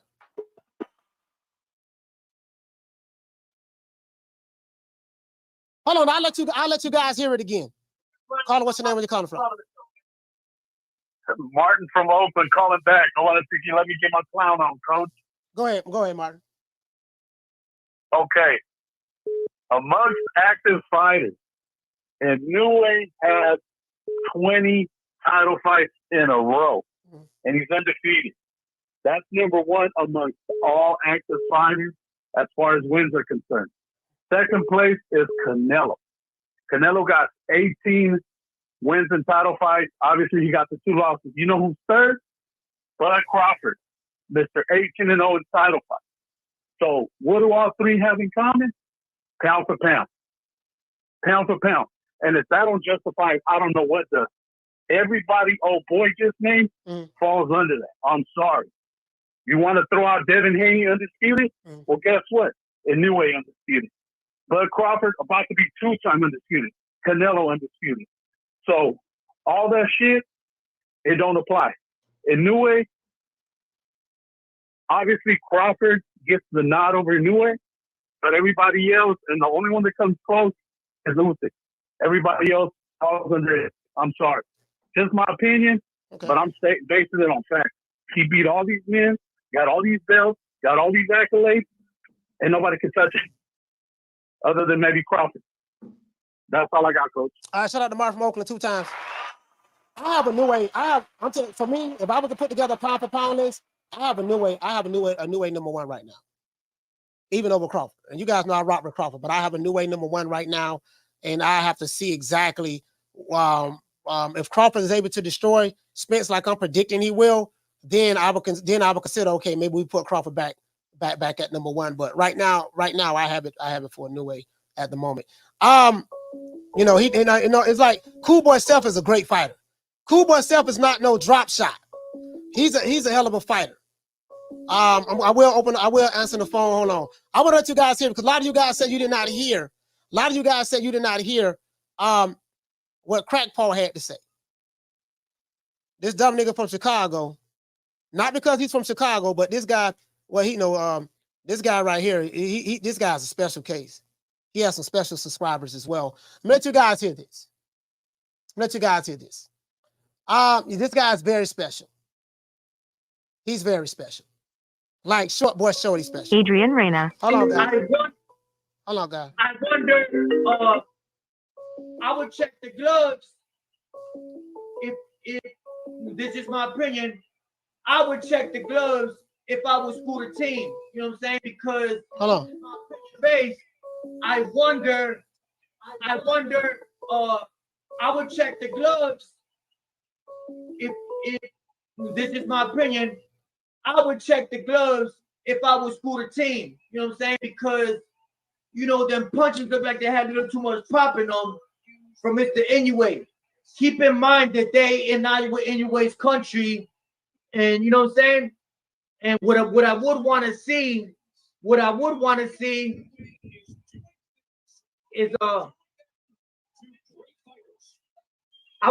to see a result of the result of that after this fight. These are the type of people who you're arguing with online.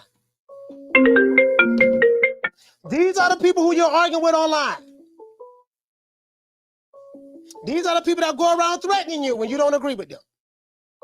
Let me get to this. Let me address the super chats right now. Caller, hold on.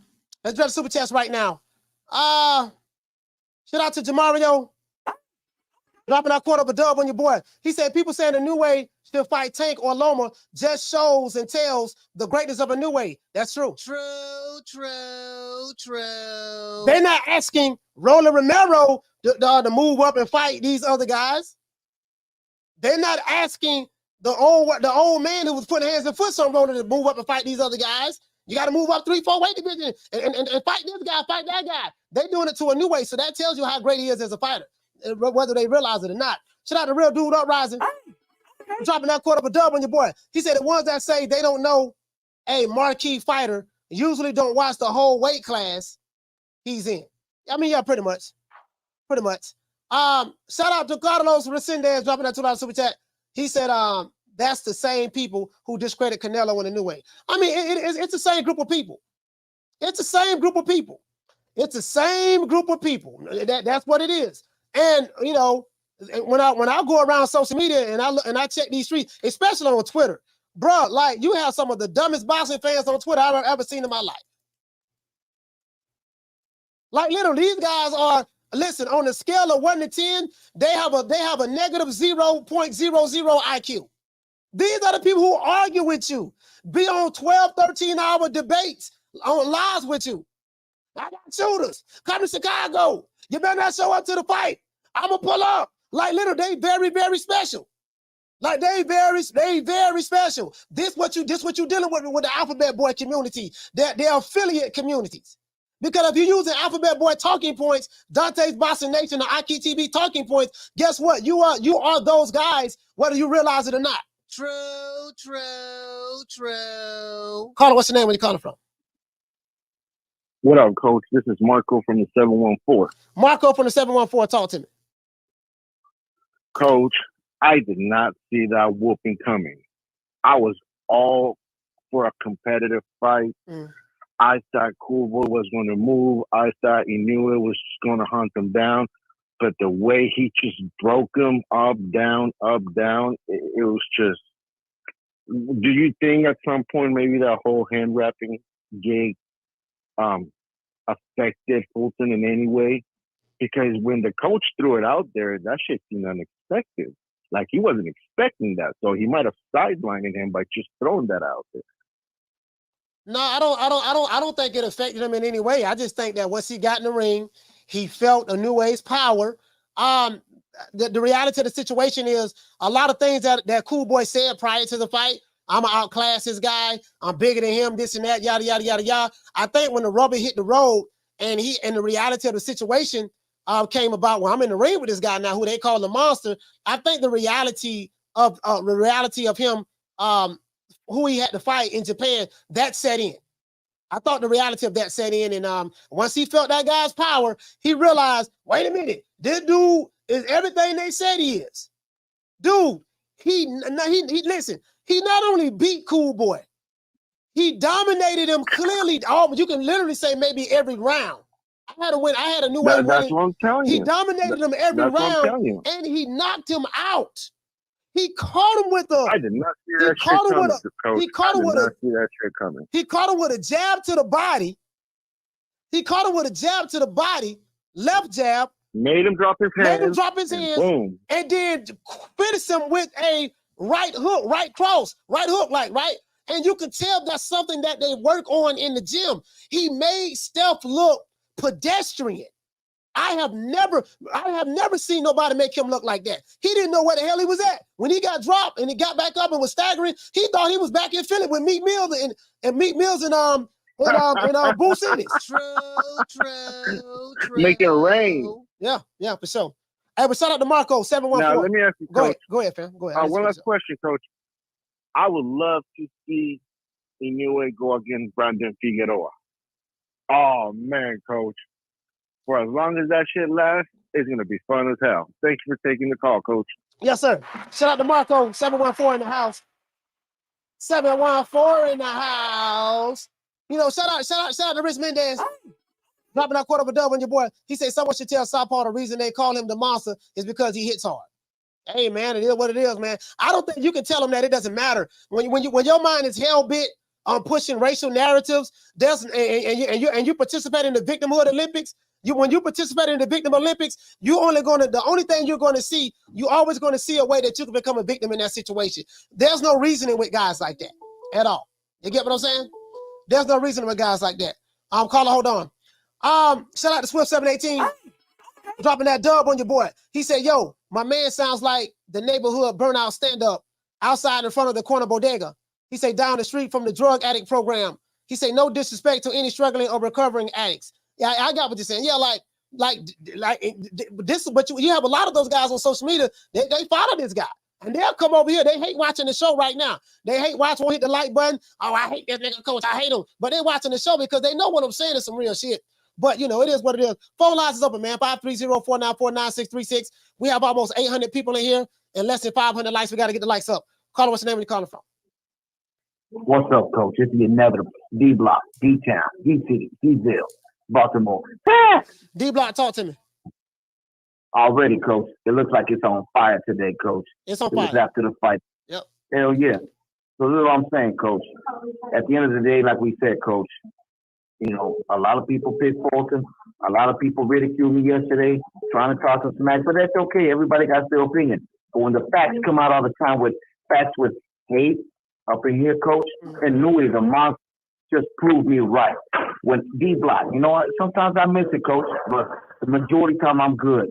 And Louis, the monster, went in there and made that guy just quit. Not quit, he just knocked him out. You know what I mean, Coach? Like Debo style. I mean, he made the guy look pedestrian, Coach. No skills, no nothing. He made him look like a C-plus fighter. Am I right or am I wrong, Coach? Yeah, I'm not gonna lie, man. I was surprised at how easy he made it look. Like, I was very surprised. Like, you know, I picked Cool Boy to win the fight. I picked him to win the decision.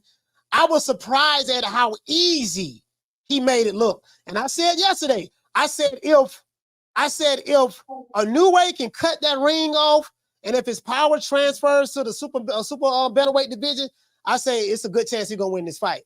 And he checked all of the boxes. And another thing that Cool Boy had going against him, when you have the entire racial alphabet boy community and their affiliates like the Crack Paws and the Doodoo Browns and the Shegos and the Fagnons, when you have these guys and the Jabba the Huts, when they overwhelmingly support a fighter, what did I tell you guys yesterday? Always pick the opposite guy. Always pick the opposite guy because these guys have a bad track record. And that's just what we saw. I was surprised at how easy he dispatched of Cool Boy. Like he made this guy look like it was amateur night at Del Pato. Like he didn't even belong in the ring with Inoue. And I'm gonna tell you one more thing, Coach. I know you hot today, Coach. You hot, you on fire. But Coach, next time you sit down with the LDDC and they give you a check underneath the table, all good money is good money. Give me a check under the table, huh? Now I do get checks from Al Haymon on the low. I do get checks from Al Haymon on the low. Caller, what's the name when you calling from? Dory from Cypress, Texas. Dory from Cypress, Texas. Talk to me. Man, I just want to, real quick. This morning, commentary was delicious. It was incredible, Coach. Hey, man. You had me laughing the whole fight. That shit was amazing. Appreciate that for waking me up and starting our day off with a bang. Secondly, man, I've been watching the Monster for a couple of years, and I recommend anybody who don't know who he is to go check out that Donaire fight 1. That let me know that that was a Monster is a special fighter. Yeah. That dude went 12 rounds, and he had his orbital bone broken. What, early on in the fight? Yeah. And he lasted. People need to go check out. That let me know that dude was special. And lastly, Coach, I read somewhere today that Pacquiao was 140, 147 when he at 30, when he was 30 years old, and he went on, to win eight division titles. Mm-hmm.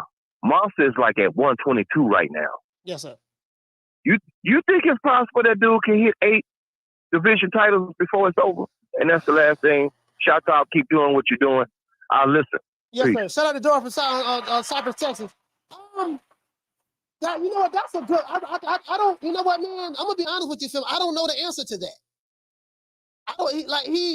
He's not a big fighter like Tank. Like Tank is a big, short, stocky guy.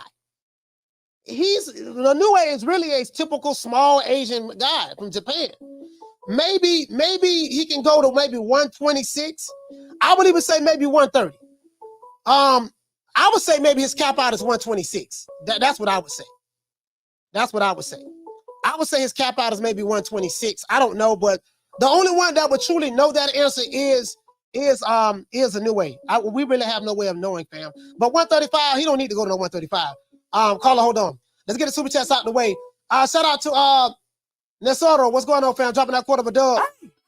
He said you could have wrapped Vegeta's hands with 50 pillows. Fulton was going to feel those paws being laid upon him. Congratulations to the Monster. Yes, sir, man. Listen, bro. Like, what that was Kid Buu. Y'all remember Kid Buu? When Majin Buu turned into Kid Buu on Dragon Ball Z, that was Kid Buu. The man looked like Vegeta. Majin Buu, Kid Buu. He looked like all of them wrapped into one. True. Shout out to Jose Mesa. Dropping that quarter of a dub. He said Chris need to go back to watching Dragon Tales. Okay. Shout out to Tommy Tom. Dropping that quarter of a dub. He said, Coach, I was so impressed with the Inoue speed and power. Geez, I think Inoue can go all the way up to 130 and dominate. I mean, maybe he can. Maybe 130. Maybe, because maybe 130, I don't know. We'll see, but we got to give him time to fight in this division as well. You get what I'm saying? So, my thing is this here. Whatever, if you have a requirement that you want to see Inoue move up to other weight divisions, then you need to see those. You need to have that same requirement for those other guys. Have that requirement for Tank Davis. Have that requirement for Devin Haney. Have that requirement for those other fighters up top who you want to see him fight. Make sure you have those same requirements. Say you want to see Tank go to 140, 147, 154. Say you want to see these other guys, Devin Haney, go to 154 or 147. Have that same requirement for those guys. Don't have no double standards. Caller, what's your name? Where you calling from? What's going on, man? Jordan from Maryland. Jordan from Maryland, talk to me. Yes, sir. How you doing, man? Yeah, I mean, what can these dudes say now? What can they say now?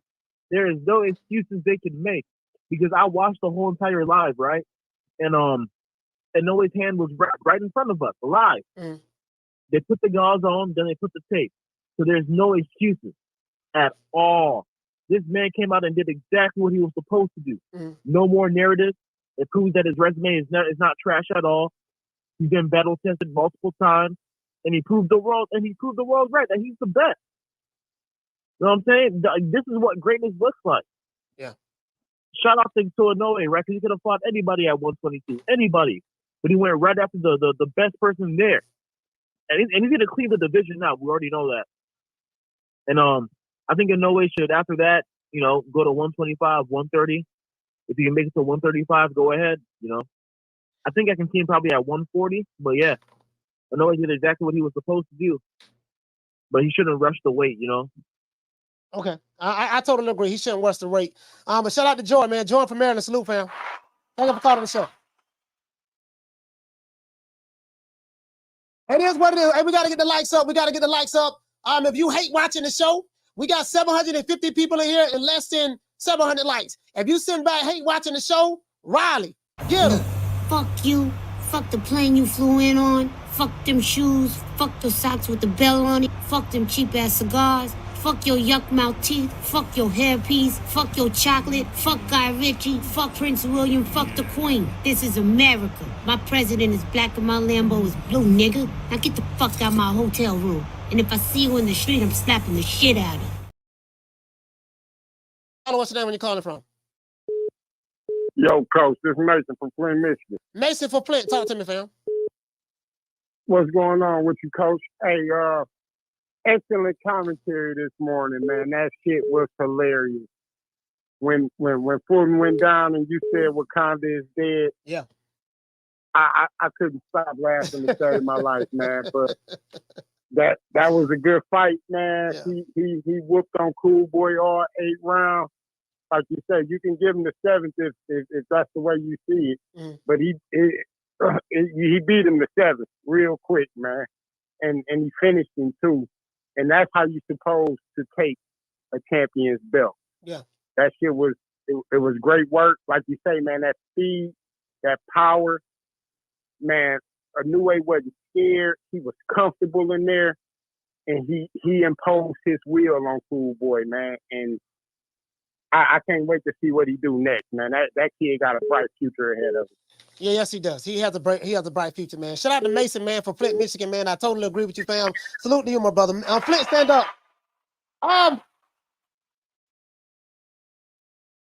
You know, when I was watching the fight, caller, hold on. I thought about Tony. And I went to singing. You guys know I had an R&B group back in high school. I went to singing and did this morning. You know, I thought about Tony. And you know what I thought about? I thought about this song that Tony made called Lay Your Head on My Pillow. Yeah, baby. And just relax.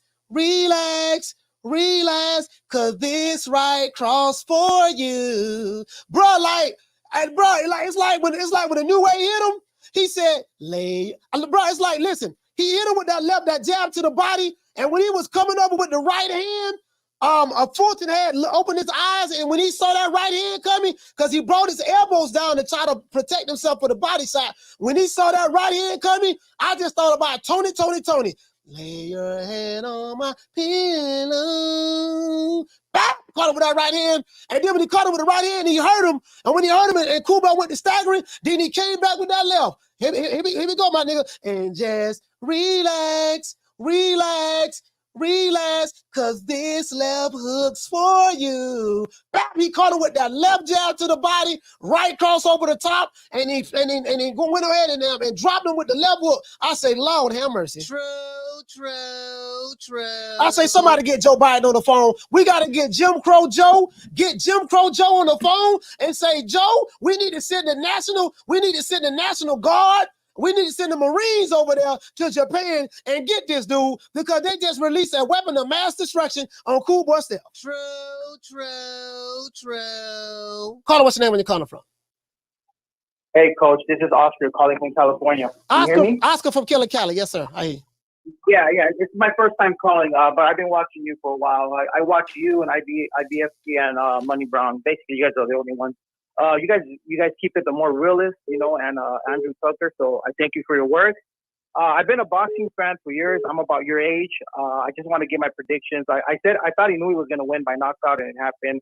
I used to lean towards Crawford maybe like 5 years ago, because I saw Spence slow, and then Spence got a little faster like years ago. Now I see him a lot faster. So I'm kind of edging Spence over Crawford. I'll be honest with you. I'm not a hardcore fan of Spence or Crawford, but I think Spence is going to probably take it by decision or something. But if they press the action, I got Spence knocking him out. I know you got Crawford, so it's good to have the opposite to make it more funner. And I got Canelo knocking out Jermell. So those are my predictions. So I just wanted to call in and say thank you for keeping up the great work. All right, man. Salute, man. Shout out to Oscar from Killer Cali, man. West Coast in the house. Yay. Throwing up the W. Shout out to Oscar for calling me a first-time caller. Yeah, man. So yeah, there's nothing wrong with anyone's opinion. However you feel is however you feel. There's nothing wrong with that, guys. We're going to find out what what I always say. What do I say? I always say this. I say that, what did I say this morning? I say, well, the fight that's happening with Cool Boy Steph and them, I say that's going to end all disputes. Cool Boy Inoue ended all the disputes. There's nothing else. There's nothing else to dispute. Nothing. Now, we can come up with some kind of conspiracy theory. Maybe the white man had something to do with it. Maybe the Japanese government spiked this water. Whatever excuse you want to make, but the reality of the situation is, they're settled. There's really nothing else to argue about. It's done. Caller, what's your name? Where you calling from? Going on, Coach? This Coach Eddie from the ATL. Man, Coach Eddie from the ATL. Talk to me, fam. Man, phone line's been flaming. I've been trying to get through to you since 7 o'clock this morning, man. Yeah, man. Well, I was sad on the way to work, man. Like, dang, by the time I got to work, man, the Cool Boy was already stopped, man. Messed my whole day up for about 3-4 hours, man. Hey, you ain't gonna lie. Hey, a good fight this morning, though, Coach. Hey, I like what Monster did. He did his thing. He kind of remind me now. Guess I know he's a good fighter because now I'm going back through history, and I'm putting him up against Johnny Tapia. You see what I'm saying? Johnny Tapia was a bad boy. Yeah. I mean, that Johnny Tapia, he was the best small. I put him right behind Johnny Tapia. Because Johnny Tapia had a resume at the lightweight. Man, he's a bad boy, man. But good fight. Good fight this morning. Good commentary this morning. And as far as the slick black fighter thing, man, I think the myth is, to me, a slick black fighter is something different than what these people today call slick black fighters. Today, people think of a slick black fighter. They think of he come to the boxing ring with a skirt on with some fur around his goddamn trunk. He's slick. Or he do a goddamn pad exhibition or hitting the mitts and stuff. Doing the Floyd Mayweather. Imitation on the myth, that make him slick. But to me, slick black fighters can also punch. If you can't punch, you can forget about it, man. And so you ain't got to be like Mike Tyson, but you got to have some type of punching power to keep you guys up off for you, Coach. But that's all I want to say, man. I gotta give him all his credit. He dog walked Stephen Fulton this morning. And now, like I say, in my mind, I'm playing fight. Hey, Coach Eddie, were you surprised at how easy? I don't know if you saw the fight. But were you surprised at how easy he dissimulated this guy on Cool Boy? I was surprised. I was surprised he walked through him. Like, it was like Cool Boy did not even belong in the ring with him. Man, it was easy. And I was looking at his Cool Boy legs. I think Cool Boy, he was kind of afraid of a monster. I ain't even gonna lie. He was real timid. You know what I'm talking about? I guess he started that punching power. He was real timid. And I already knew after that second round, it was over with, man, because that boy was too quick. He's too in and out. Coach Eddie, I looked at him calf muscles. That boy in.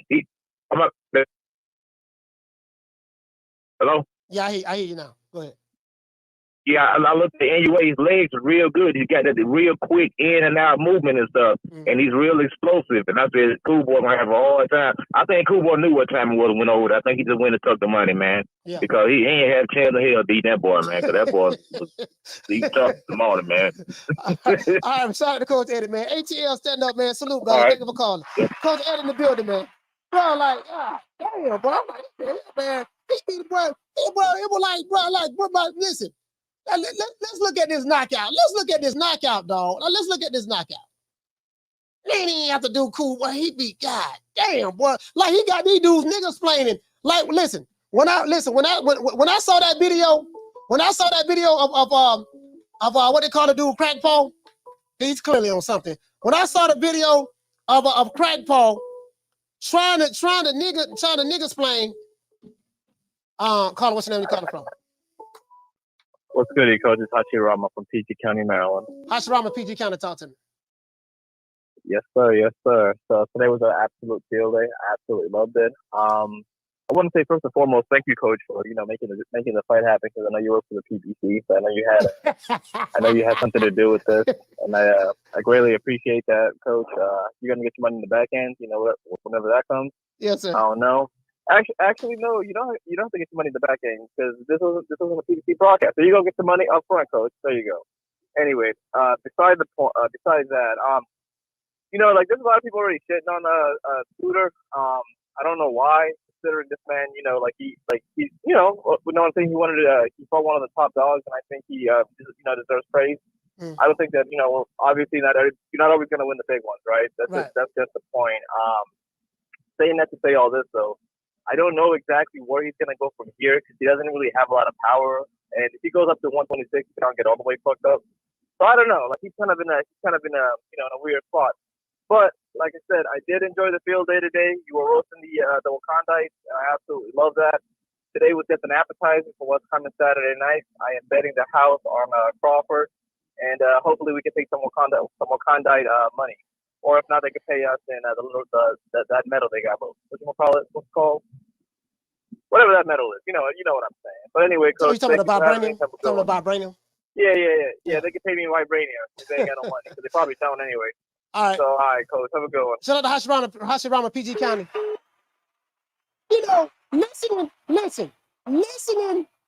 Listening to Southpaw, some people call him Crack Paul. Listening to Crack Paul trying to explain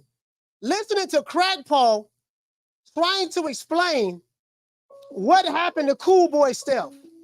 Listening to him like, okay, no, see what happened was, what I want to do now, wait a minute now, see what I'm saying is, wait a minute now, hold on now, are you sure he knocked him out? Cause I ain't really see no knockout. Now, what I'm saying is, now, wait a minute now, like hearing them try to explain it reminds me of Damon Wayans. You get what I'm saying? It just reminds me of that. Just like trying to nigga explain, when you try to nigga explain your way out of a situation, you know what I mean? It's just kind of hard to nigga explain yourself out of a situation. Well, what happened? But now I see what happened.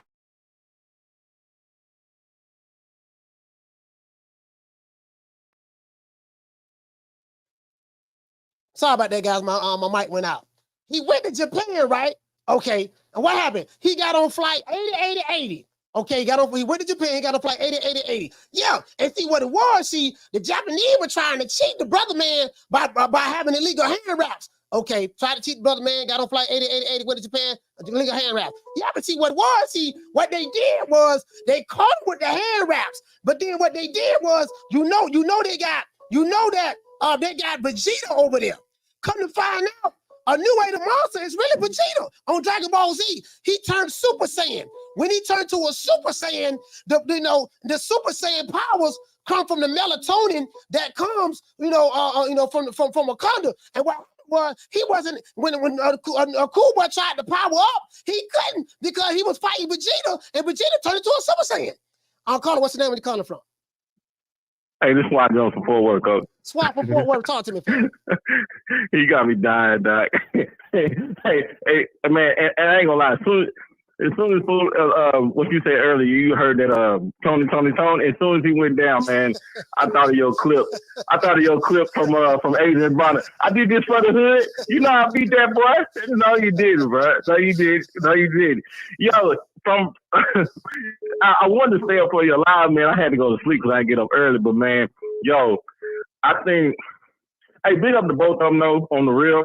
But I think Fulton, man, you could just tell you don't want to say the man's scared, but man, it was almost like Fulton was moving up to beat Inoue. Inoue moving up to beat Fulton. It was the respect he gave Inoue was out this world. I'm like, bruh, nigga. I mean, you know he got power. Yo, hit him with something. Set the tone, man. And once I seen Fulton was scared to go in there with Inoue, I seen Inoue kiss that timing. Oh, I knew it was done, baby. It was done, man. Oh my God, bro. I mean, but you know what? And all the speculation, people saying he a hype job, because some people switching up their damn thing. Remember all them people that were calling in talking about Inoue was a hype job? Yeah. And now today they saying he a monster. That hypocrisy is motherfucker, boy. I tell you. But some of them still in denial. Somebody sent me a clip from Fagnon. Fagnon looked like he had tears in his eyes because he was eating crow. Then you got Crackpaw. Crackpaw trying to niggas play in the situation. He trying to niggas play. Now see what happens. See what happened now. See, I heard that he ate one of them sensu beans. Now that sensu bean. On Dragon Ball, the sensu bean replenishes your energy. So not only did he eat the sensu bean, but he turned into a Super Saiyan. He was Vegeta. And so Cool Boy couldn't overcome all of that. Between the illegal hand wraps, the steroids, the sensu beans, and turning Super Saiyan, he didn't stand a chance. You get what I'm saying?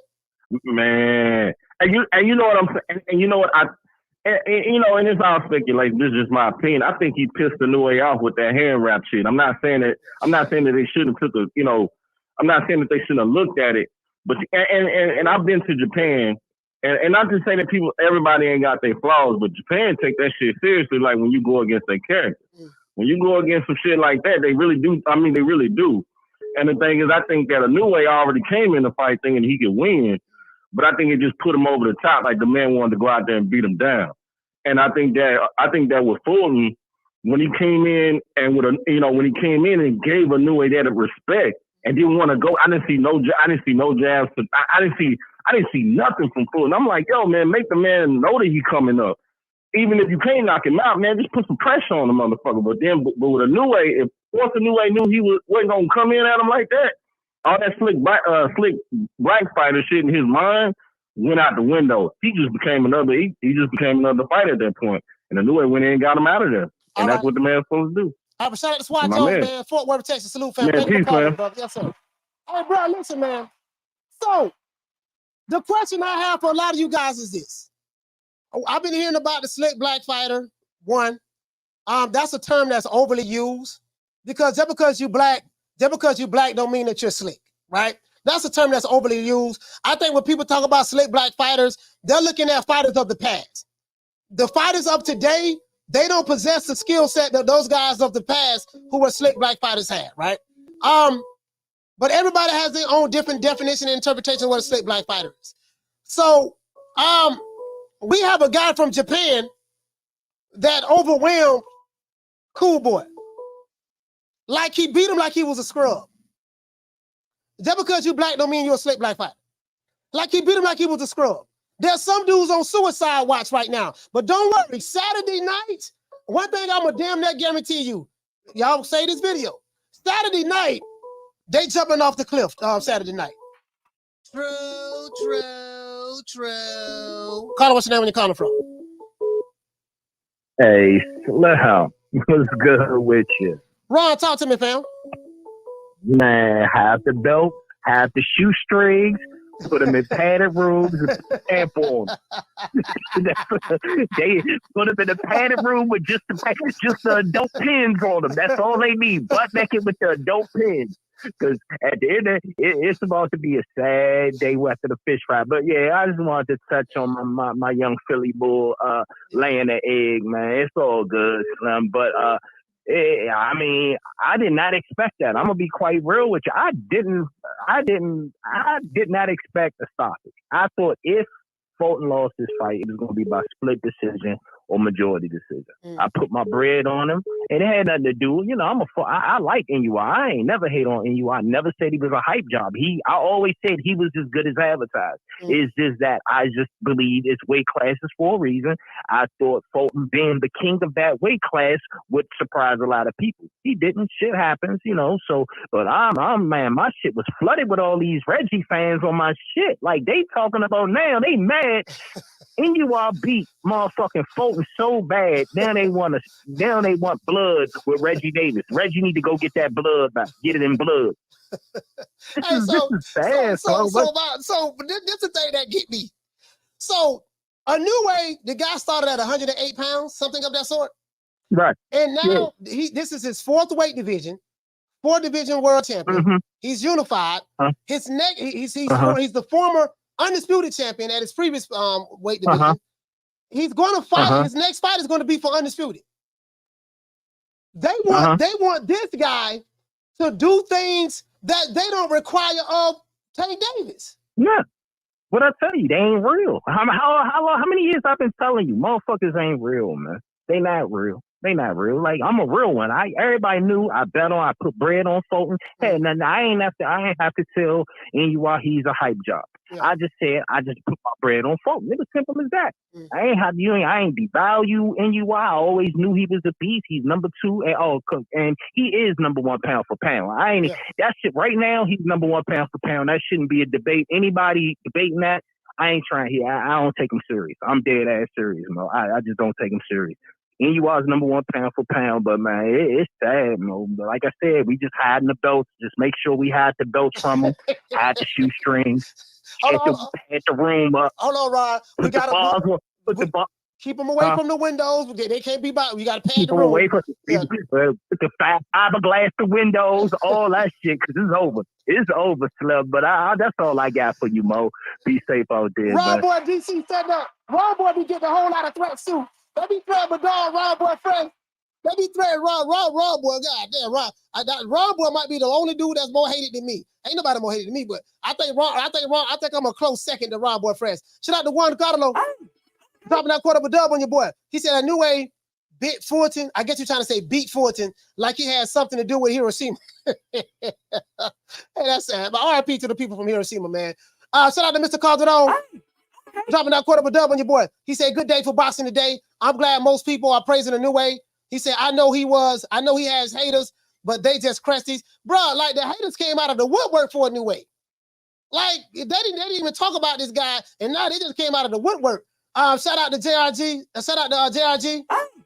Dropping that quarter of a dub. He said, Cool Boy had the Jedi ponytail, but the force wasn't with him. But Lord have mercy. Shout out to our $1 Trillion Dreams for dropping that quarter of a dub on your boy. Super chat received. Playtime's over, boy. He said Inoue can become three-time undisputed. I don't see him having problems till he get to 130, 135. The question I have is this, $1 Trillion Dreams. For all of those, I'm not saying you, fam, for all of those who say they want to see Inoue fight Tank, what do you require of Tank Davis?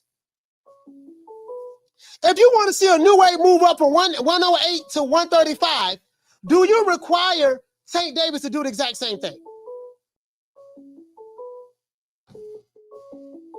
Are you guys saying, yeah, we want to see Inoue, we want to see Tank move up to 147 and fight Boots? Then after he fight Boots, we want to see him. Do you get what I'm saying? Do you get what I'm saying? Shout out to Foxy Brown. Dropping that quarter of a dub on your boy. She said, Coach, I would join you on the 7:30 man down. Okay. So I would join you on the 7:30. Oh, okay. Talking about the next show. All right, for sure. Yeah, please be here. Cause me personally, sis, I think it's gonna be a homicide. I think Spence getting knocked out myself. That's just my opinion. I'm dead ass serious about that. I've been consistent at saying I think the boy going to sleep. And then I'm finna give you some bad news. Everybody from the Alphabet Boys, everybody riding with Spence. If that ain't that tell you right there what's gonna happen. If they riding with you, boy, you can't win when they ride with you. Shout out to Trouble T. Roy. Dropping that quarter of a dub on your boy. He say first, anything the Alphabet Boys and their affiliates go for, always pick the total opposite. Shout out to Trouble T. Roy, he say first Inoue.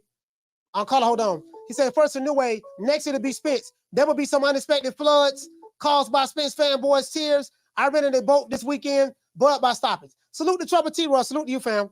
Caller, what's your name? Where you calling from? Jay from Nashville. What's your name is, fam? Jay from Nashville? Yes, sir. Jay from Nashville, talk to me. Coach, man, I appreciate you, man. You a hell of a dude. I want to let you know, man, that I don't understand why people didn't think. I mean, Fulton was overhyped, and I never really talked about it because I was never impressed. You know, with a fighter that had 21 wins, 8 knockouts, right? And you going against a guy who had 24 wins and 21 knockouts, right? Who's literally knocking you. If you go look at their resume, they just knock people fucking knocking it down, jockstrap, right? And handing it to him. You know, so to me, not taking nothing away from him, but he had skill, he had no power, right? And if you go back and you look at Cool Boy's resume, man, I mean, really, who the fuck you really fought? Figueroa? I mean, that was it. You know what I'm saying? All this hype they be putting on these fighters to be based on the camp they belong to or who they, you know, buddy with. You know what I'm saying? They don't look at the body of work of them. They don't look at the body of work and say, well, you know what, you know, they should know New was going to put some ass whooping on. But then I was reading where Tank made a statement and tweeted saying that that's his super fight, right? No way was the super fight. And I'm thinking like, nigga, you got super fights now that you take. You understand what I'm saying? Yeah. You got super fights now. So why all of a sudden now you're looking at a guy that's 3 weight classes down when you got people sitting right there in front of you that you can fight right now. You know, they're gonna try to hype this up to be the Tank and the new way. They're gonna try to hype it up to be the new Floyd Mayweather and the next Pacquiao. You know I ain't bullshit. This gonna be the new Floyd Mayweather and Manny Pacquiao. So let me get this straight. Let me get this straight. Yeah, you hit the nail right on the head. They're gonna make this the next Floyd Mayweather Manny Pacquiao. That's what they're gonna try. But let me get this straight. They're gonna try to make it that, but there's a stark difference. Manny Pacquiao was already a welterweight. He was there for a while, and by the time him and Floyd fought. But my thing is this here. So the new narrative is Inoue is really not a great fighter. He has to move up to 135 and fight Tank. My question is, why Tank don't have to move up to 147 and fight Bruce Ennis? Why Tank don't have to move up to 147 and fight Terrence Crawford? Why Tank don't have to move up to 147 and fight Errol Spence? Why Tank don't have to move up to fight Stanley Onis or Virgil Ortiz or any of those other guys? But you're requiring a guy who started his career at 108 pounds to move up to 135 and fight Tank Davis while on one breath, while on the other hand, you're not requiring anything for Tank to do to be great. Tank ain't got to do no greatness. You just sit here, take a guy that started at 108, beat him up so we can discredit him, but Tank ain't required to do nothing. Man, don't that seem that ain't that fucked up? Ain't that fucked up? You know, people shit on people like my boy, what's his name? The King at 135. What's that guy? Talking about Devin Haney. Devin Haney, yeah, brain freeze. But yeah, Devin Haney. And Devin Haney wouldn't have been fighting every fucking time. And they still shit on him. Yeah. Tank ain't fought a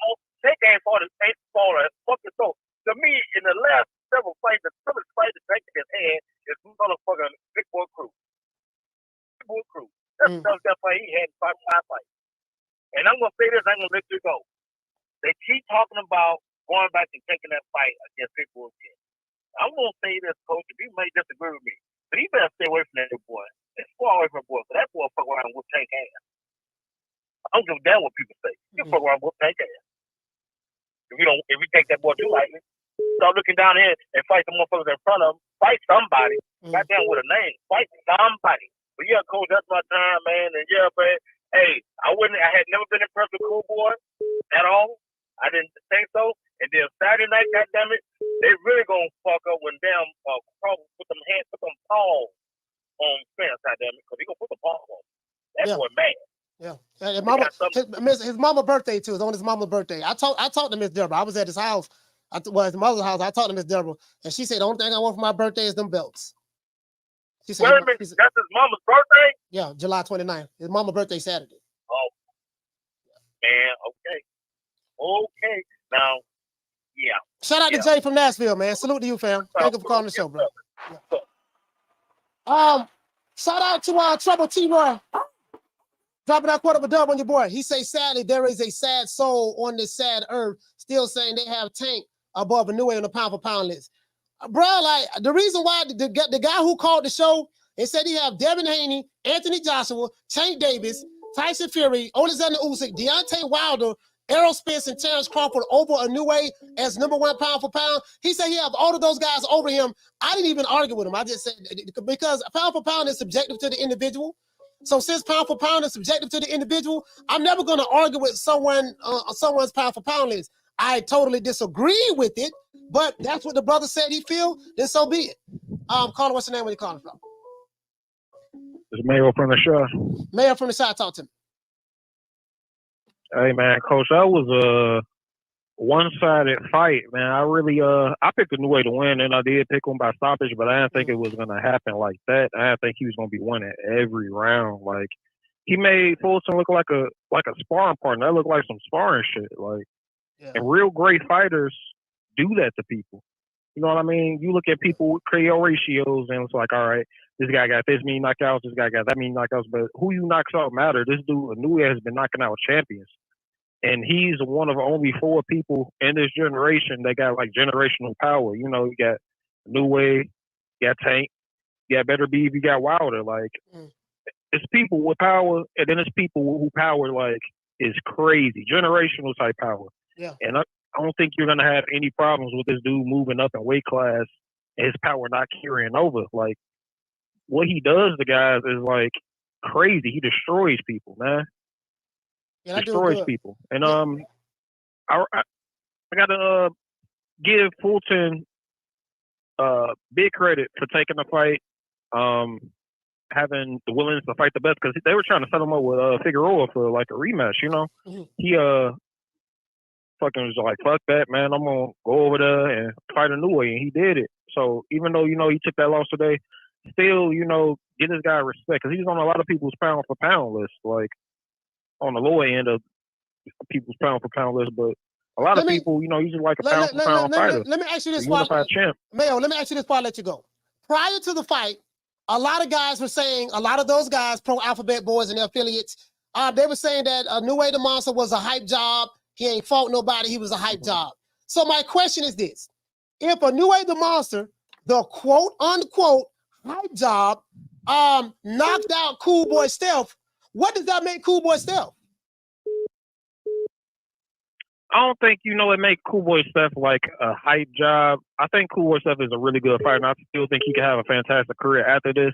But I think people are really hating on. They do like a lot of great fighters. Like, to me, Inoue is an all-time great fighter. We're in the middle of an all-time great fighter's career, and people hating on him, and they're gonna fucking be blinded to like the greatness that's happening before them. Like, people hating on Mayweather, it's a great career. People hating on Canelo, missing like a great career. Like, there's people out here doing great stuff, and like a lot of them don't get their credit till they retire, but like real ones know and they recognize like this dude Inoue is like going to be an all-time great fighter. He's already the greatest Japanese fighter that ever lives already. And like, he young as fuck. Like, he still got a whole career I think he's 29 ahead of him. And he's doing great stuff. All right. But let's shout out the Mayor from the side. Shout out stand up. Pound for pound #1 right now. Yeah, I got a pound for pound #1 as well. Yes, sir. Right now. Shout out to Tommy Tom. Dropping that quarter of a bam dub on your boy. Super chat received. Playtime's over, boy. What to say, fam? Tommy Tom, he said I love Tank, but he hasn't fought no top guys, and his only real belt was at 130. Inoue beat the best 122 has to offer, and made it look easy. Yeah, I mean, he made it look easy, bro. Like, he literally, like, bro, like watching what Inoue the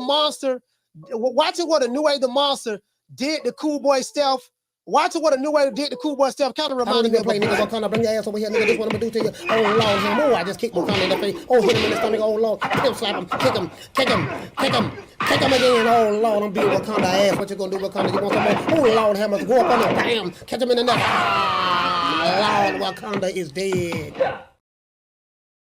Carla, what's your name? Carla, what's your name? Where you calling from? What up, Coach? It's Corey from Baltimore. Corey from B-More, talk to me. Hey, what's up, Coach? I know I keep hearing since I got off from work, I was hearing everybody talking about like slick fighters. I'm starting not to understand what they talking about as a slick fighter or a skilled fighter. You mean slick black fighter? Because you got people like, you know what I mean? You got dudes like Frankie the Surgeon, Randall, Fearless Freddie Pillin. Them cats don't know nothing about them type of dudes. What do they call them? Slick fighters or skilled fighters? We know Roy Jones. Roy Jones is slick. This is the thing, Corey. And I think this is the issue.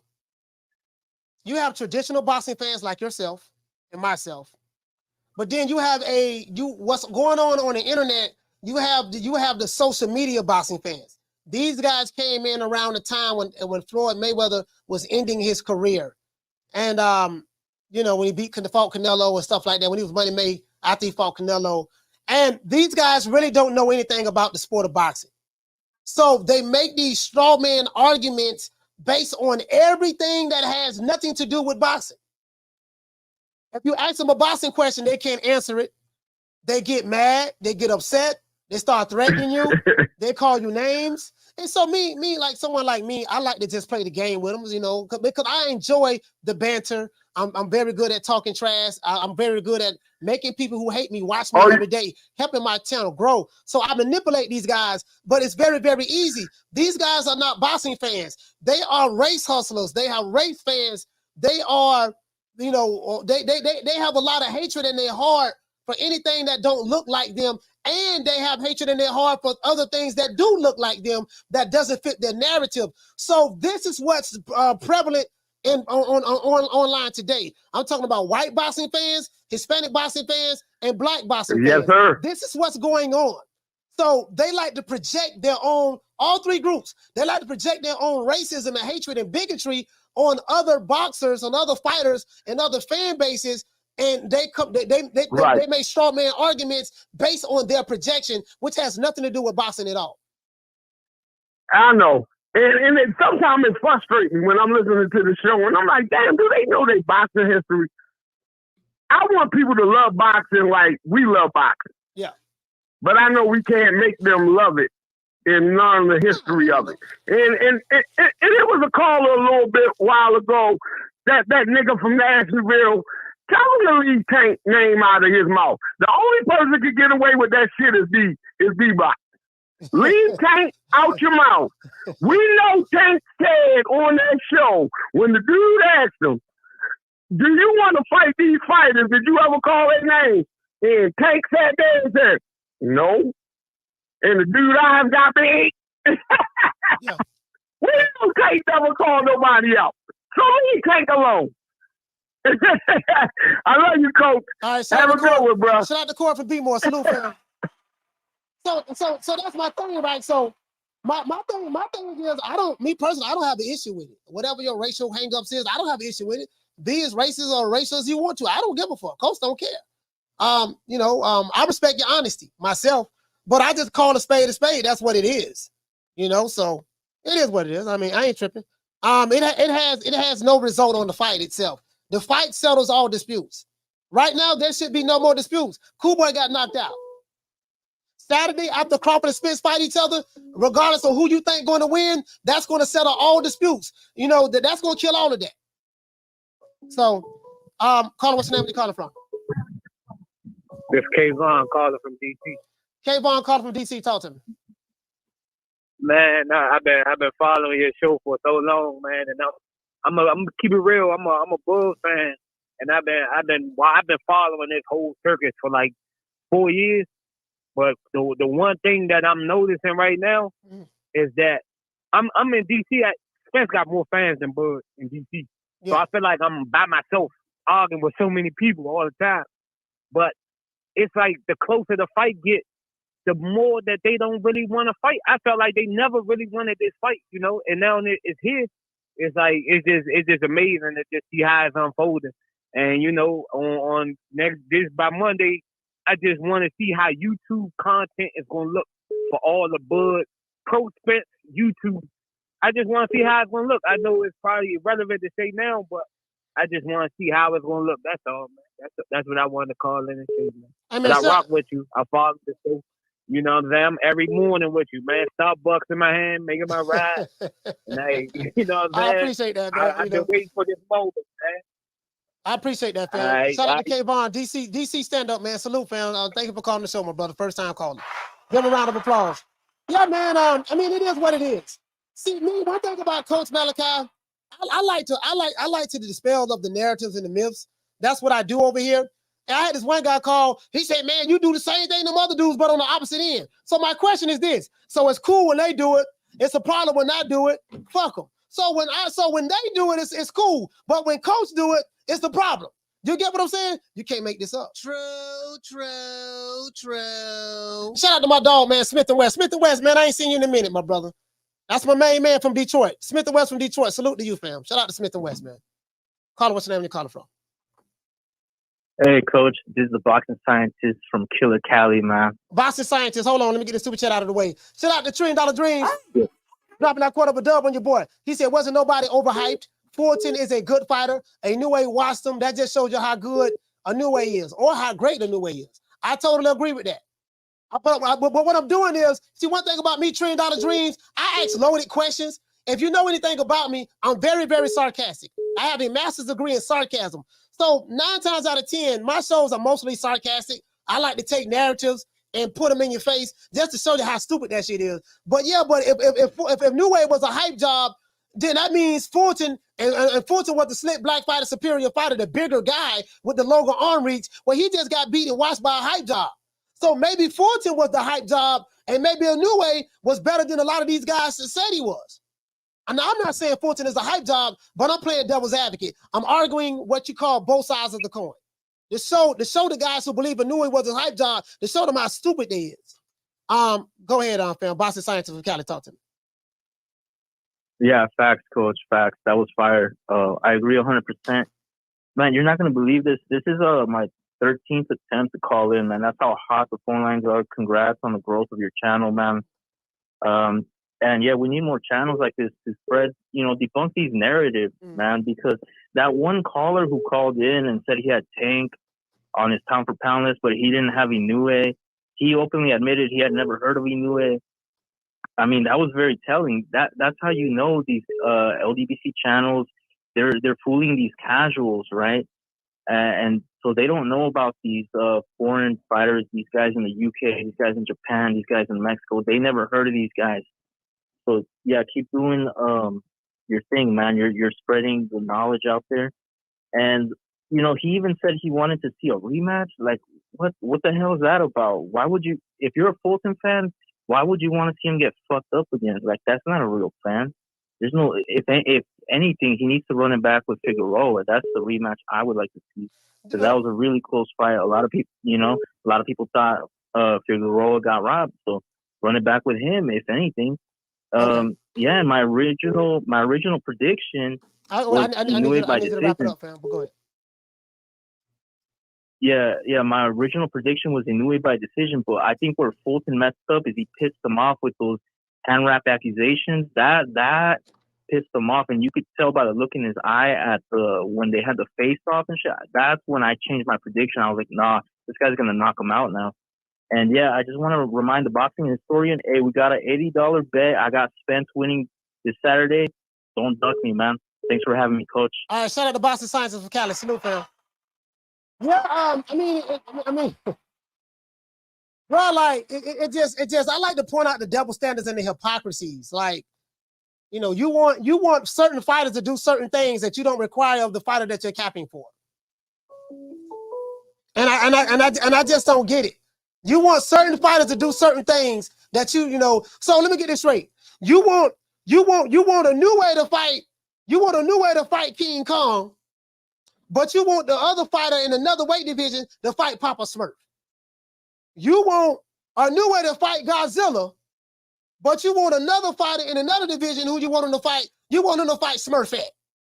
No, I don't want my fighter to fight no tough competition now. Listen, we gotta have everything set up and stacked. You know, we gotta have certain clauses in the contract. Like this guy moves up in weight, fights people. He don't put clauses in contracts. He fights the bigger guys in their weight division. He don't put clauses or nothing in contracts. Don't worry about it, dog. You got a problem with the gloves? Don't worry. How I rap, man? Don't worry about it. Have your coach right here. I rap it the way you want to rap it. Anything else you want? Yeah, your baby mama got to be bow-legged. Okay, I got a bow-legged baby mama. Anything else you want? Yeah, you got to have a bodega right down the street from your house. Okay, I built the bodega right down the street from the house. Anything else you want? Yeah, your auntie got to know how to do the Tootsie Roll. Okay, my auntie know how to do the Tootsie Roll. Anything else you want? Yeah, your cousin got to know how to do the Cabbage Patch. Okay, my cousin know how to do the Cabbage Patch. Like, you guys keep putting these stipulations out the stipulations out the stipulations, and then it's like, bro, it just doesn't stop. Caller, what's the name where you calling from? Hey, this is Matt. Matt, where you calling from? I'm Houston, my bad. How you doing, boss? Matt from Houston, talk to me. All right. Well, I just wanted to say, man, great show. Glad we have guys like you in the space. And, you know, bro, I'm 42. So I grew up in the time I started watching boxing when I was 5. Yes. So I guess back in like 1986. And I remember getting the tapes of like older fighters that was past my generation, like Ali, Sugar Ray Robinson. So I'm saying that to say there was no like boxing community to be able to create like a cult behind certain boxers. Like you just see other boxing fans out sometimes and you talk about fights, but it seemed to always come from like, it seemed like more people had more knowledge of like why they thought certain fighters would win based on what they seen from the fighters, not because of their emotions towards the fighter. And I really just saw this yesterday, bro. And you've been saying this for a long time and I listen to you a lot. But I really started to notice yesterday that it's really about emotions and fan bases because I had never watched Inoue or Fulton fight. So before the fight was happening, I went back and watched the highlights from every one of their fights. And I told my wife, I said, Inoue is going to knock him out probably in the 8th or the 9th because Fulton has problems with pressure fighters later on in the fight. And so it happened the exact way I said it would happen. And listening to like the people talk about Spence and Crawford, I'm wondering how do they look at these guys' fights and say and think that Errol is going to knock out Crawford. I know anything can happen in boxing, but it's nothing in the way Errol Spence fights and his skill sets that would lead you to think from watching them that he's going to knock out Terrence Crawford or even win the fight. So it's now really starting to notice like most of the boxing community online is really just fans that know nothing about boxing. Like I said, I just came to this conclusion yesterday, so I'm late to the party, bro. But I appreciate you. That's all I kind of wanted to say. Man, shout out to Matt from Houston, man. H-Town stand up, man. H-Town stand up. I got a question I want to ask you guys. Shout out to a man in the chat. I have a question that I want to ask you guys after a short station identification break. Oh Lord, I swear to God, when I see that whole ass nigga goes man like highways, I'm gonna put them paws on them. Nigga, Wakanda forever, bitch. Oh Lord, he threw Wakanda through that fence. Wakanda is dead. Oh Lord. To Gloria Day in the Mighty Set Trips. Shout out to Gloria Day in the Mighty Set Trips. Also, guys, you know, hold on, I got one more call. Put the call on hold for a minute. Caller, hold on. You know, so I also shout out to Gloria Day and the Mighty Set Trips. It is what it is. When you hear these dudes try to explain, like they try to nigga explain, no, see, like we showed the dude Crackpaw. No, see what it was. See how Cool Boy got knocked out. See, like the dude was eating sensu beans. You know, he turned Super Saiyan. He really wasn't no human being. You gotta, what Crackpaw said, we need to check the test results of his blood work. Like, dude, he passed the blood test. He passed. Like, what are you talking about? Now, see what we got to do. We don't know what's going. Like, these dudes be looking for stuff that ain't there. It becomes a figment of their imagination because they just can't admit that they was wrong. Instead of saying, you know what, dog, I was wrong.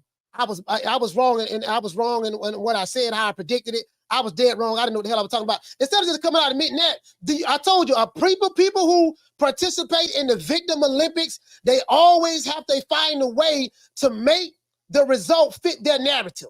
And when it doesn't fit their narrative, because they lack critical thinking skills, they can't handle that. So they always got to make it like this. We must internalize the flatulation of the matter by transmitting the effervescence of the Indonesian proximity in order to further segregate, to preclude on the issue of world domination would only circumvent, circumcise the revelation that reflects the aphrodisiac symptoms which now perpetrates the Jericho's activation. Caller, what's your name? Where you calling from?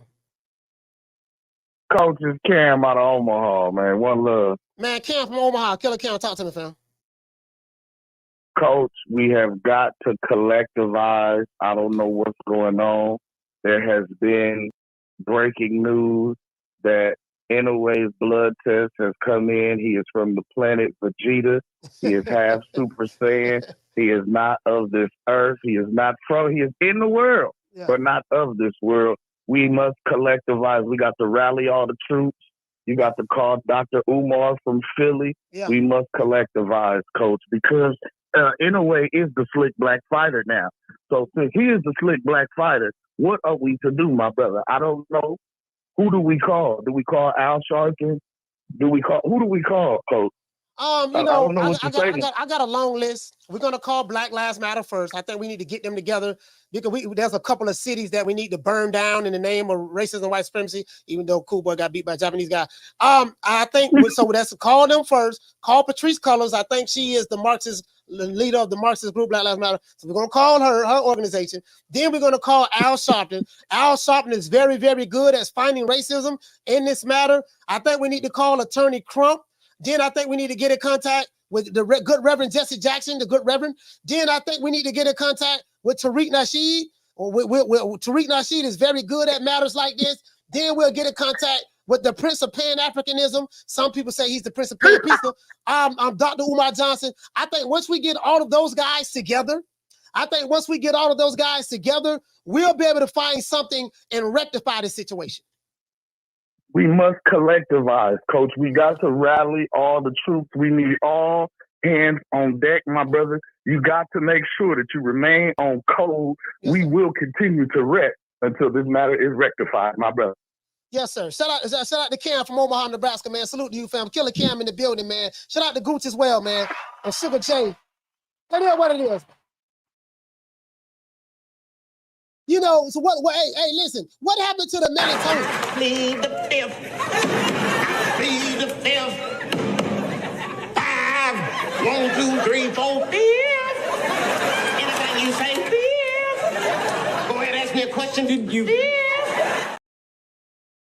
Do anybody know what happened to Planet Vegeta? I saw Vegeta fight this morning. Majin Buu, Kid Buu. I saw him fight this morning. Let's say a special prayer, man. To our good brother, Cool Boy Steph, man. Cool Boy Steph, we hope that you make it back safe. We hope that you make it back safely to Philly. You won the bag. I don't know if Al Haymon is upset with you now because you lost those belts. You did not listen to Al Haymon. Al did not want you to take this fight.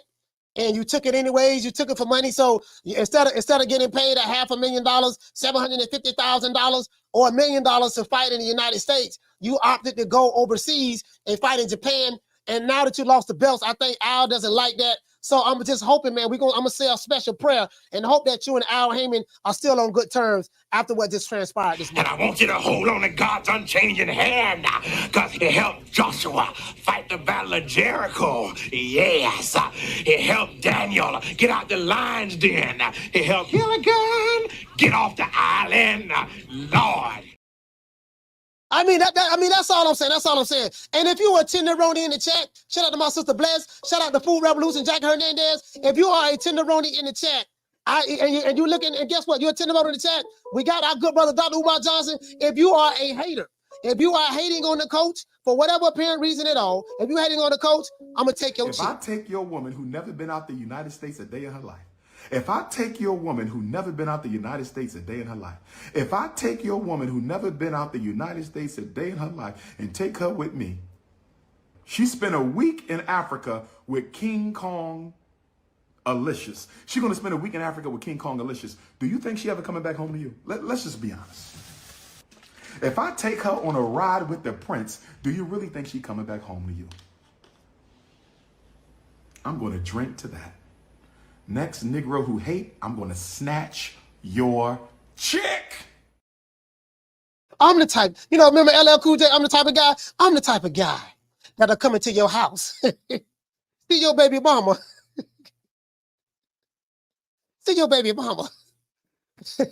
and snatch her out of her blouse. I'm the type of guy that'll knock on your front door, take Big Booty Judy, whip me to the store. Hey, Carla, what's your name? Where you calling from? It's D-Block, 2 times. All right, D-Block, your reception sound terrible. I hear a lot of chirping in the background, but we're going to try to get through it. Go ahead. All right, Coach. I got to say this one thing. Tank Davis is the next one to go down, Coach. The next high job. Go down to who? Down in November. You can go down to whoever, Coach. He a high job. He done make everybody drain weight. He done made everybody go up to weight. I mean, at the end of the day, the PBC has shown that they are false enterprise, Coach. They are false enterprise. This sounds like some PBC hate right here. This sounds like some PBC hate. Oh, but that's okay. At the end of the day, we come with that. Wilder, the biggest monster they had was Wilder, and look what happened to him. His dreams got crushed by the big white man. You know what happened? The Gypsy King came in and took his soul, Coach. Yeah. He's never been the same. Yeah, okay, I come with that. Okay, so when somebody comes to the show and they don't even know, they give you a pound for pound list, and they don't even know who Inoue is. Are you really gonna take that pound for pound list? You gonna take that to heart? Nah. When you come to the coach's show, come with that. That's what I gotta say, Coach. With that. Now, Tank Davis is the next hype job. He's going down. I mean, it's the truth, Coach. It's inevitable. I mean, let's be real with it. I mean, the guy is flawed in every way. All he got is power. I mean, you gave him I don't know how much PBC gave you another under the table, Coach. I mean, I don't know how much them zeros were with that paycheck with Tank Davis. But you know, Haymon shot me a couple of dollars, but Booker Ray shot me a couple of dollars. You know, Tank made $30 million. They say Tank made $30 million. You know, I mean, Booker Ray Leonard and Al Haymon, they shot the old boy a little something. They shot me a little something. Just enough to wet my beak. That's all. But this is what I want to say, Coach, and I'm coming with facts, okay? When the caller said, how can D-Block support Devin Haney when he ain't got no punching power? But when you look at Devin Haney's record, he got more than 8 KOs compared to Fulton. I mean, let's be real with that. Because when I come with hate, I come with facts, okay? So Haney could go in there with Tank Davis, expose bobblehead, and finally, the hype job is over, okay? At the end of the day, Inoue won. He showed what PBC is. They're trash. They ain't nothing. And Canelo's going to clean up house. And Charlo's up next, too, Coach. And especially Errol Spence. He ain't here from Gas, D-Block, D-Town, D3, D-Ville, Baltimore. D-Block sounded like he was, I don't know what D-Block was at. A bunch of noise in the background, wind. I don't know what D-Block is at, man. But let's give everybody this here round of applause. Phone lines are closed. The phone lines are closed. To give everybody this here round of applause. Let's give everybody he gave a super chat a shout out. Shout out to $1 Trillion Dreams. Shout out to Tommy Tom. Shout out to Trouble T. Roy. Shout out to Foxy Brown. Shout out to JRG. Shout out to Mr. Calderon. Shout out to Juan Carlo. Shout out to Jose Mesa. Shout out to Nesoro Watkins. Shout out to Swift 718. Shout out to Rich Mendez. Shout out to Carlos Resendez. Shout out to Real Dude Uprising. Shout out to Jamario Dixon. Shout out to Flex BX. Shout out to GM. Shout out to Black Cat. Shout out to Mr. Boxing Moves. Shout out to Daily Reprive. Shout out to Swift 718. Shout out to Vigilante. Shout out to Flex BS for becoming a member. Shout out to Derek Choice. Shout out to Savage Surge. Shout out to your boy Mumbo. Shout out to Swift 718. Let's give all those guys a round of applause.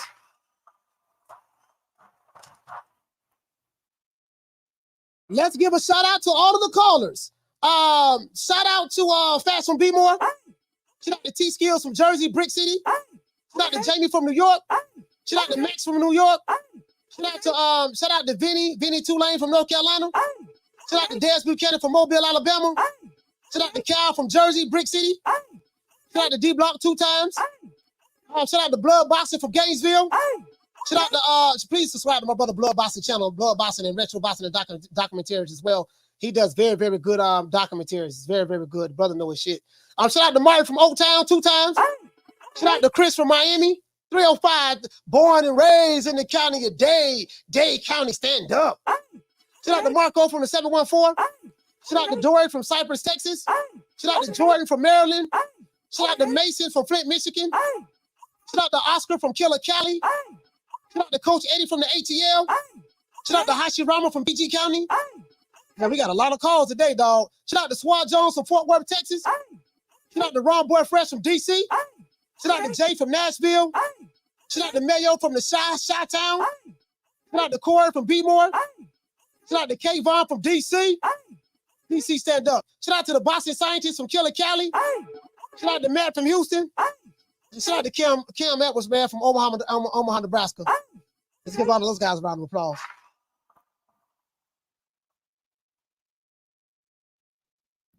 Shout out to everybody in the chat, man. It is what it is, man. Y'all know what time the TI is, man. We had another phenomenal show. Another phenomenal show, man, where everybody showed up and showed out. We had over 700. A lot of people was hate watching, but at the end of the day, people did come through and support, man. It is what it is, man. Shout out to everybody, man. Shout out to Gloria Day and the Fabulous Gloria Day and the Set Trips. These niggas don't play. These niggas don't play. We don't play. You ain't heard. They be tripping. We be tripping. So they swerving on. No faking and no snitching. And repping hard for the set. Oh, mamas, it ain't no lie. Because niggas gonna bust. Niggas gonna bust. Yes, man, and if you have a hater out there, anybody in the chat, you have haters who are dedicated to hating on you, let's send them a PSA. Let me address something to some of the haters out there about me. Y'all can kiss my ass. Twice. Those guys who still running around talking about signing the contract, 60-40, 70-30, 80-20, take whatever we give you. Talk to Who them. you think he is? DJ Quick? No, huh? No, I ain't saying Kid that. Capri? I didn't say that. Oh, you must be Jimmy Walker. Blue, you ain't nothing. You don't deserve nothing. You don't get nothing. You get what I give you. I got a contract between me and you that say you do what I tell you to do. Therefore, shut the fuck. Don't say nothing. Don't speak to me. Don't look at me. I tell you something. Money, you know, I just said. Blue, if I raise up, gonna be trouble. Trouble. I'm walking off. Shout out to Inoue the Monster, and shout out to Cool Boy Steph for bringing us back to big time. Don't ever forget, when I found you, you was strung out on coke. When I found you, you was like a big house, contemplating about killing yourself. So don't you ever forget who brought you to big time box. I drugged you back. I brought you back. I provided food and put food on your table for your family to eat. And I'm doing it for the second time. So don't you ever forget that. Don't you ever forget that. Before we go, we got to say all praises due to the Most High, the Most Exalted, the greatest human being on the planet Earth, greater than God. You know, God, I love you, God. But, according to these pro PBC guys from the Alphabet Boys, Lord, of course, I'm being facetious. Some of these guys are going to take this, what I'm saying, serious, but this is just a joke. So, God, you overrated. Jesus is overrated. Prophet Muhammad is overrated. Allah, which is God in Arabic, is overrated. Let's see, David, Goliath, all of those guys of the past, those great guys of the past, Moses, Paul, all of those guys, all of you guys are overrated. We got to say all praises due to the Most High, the Most Exalted, Mr. Well, I guess I got to be like everybody else and sing Al Haymon. I can quit my job now, baby. 6 figures, baby. You feel me? I'm about to But a name. Do you have a name? Oh, nah, I ain't got no name, Name them names, man. They know who they is. Name them names, please. The names need to be named. They know who they is. The Mexican Monster. It is, man. Check it out, though, man. And shout out to, and listen, if anybody think that Cool Boy Steph really won this fight and he got robbed, it is what it is, man. We did it for the hood. I want to thank the whole hood who came out here. I love y'all. I did this for the hood. Y'all know I beat that boy. Anybody who just feeling some type of way about the old boy and they hate my guts, guess what, fam? You know what you can do. Don't ever come by here. Okay?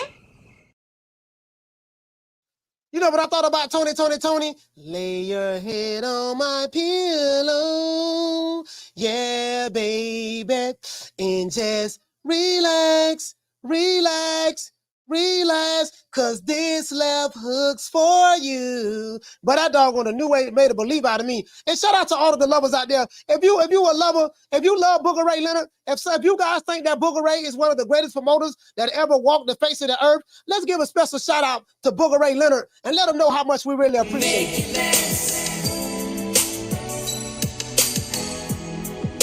Make it last forever. Don't let I love you.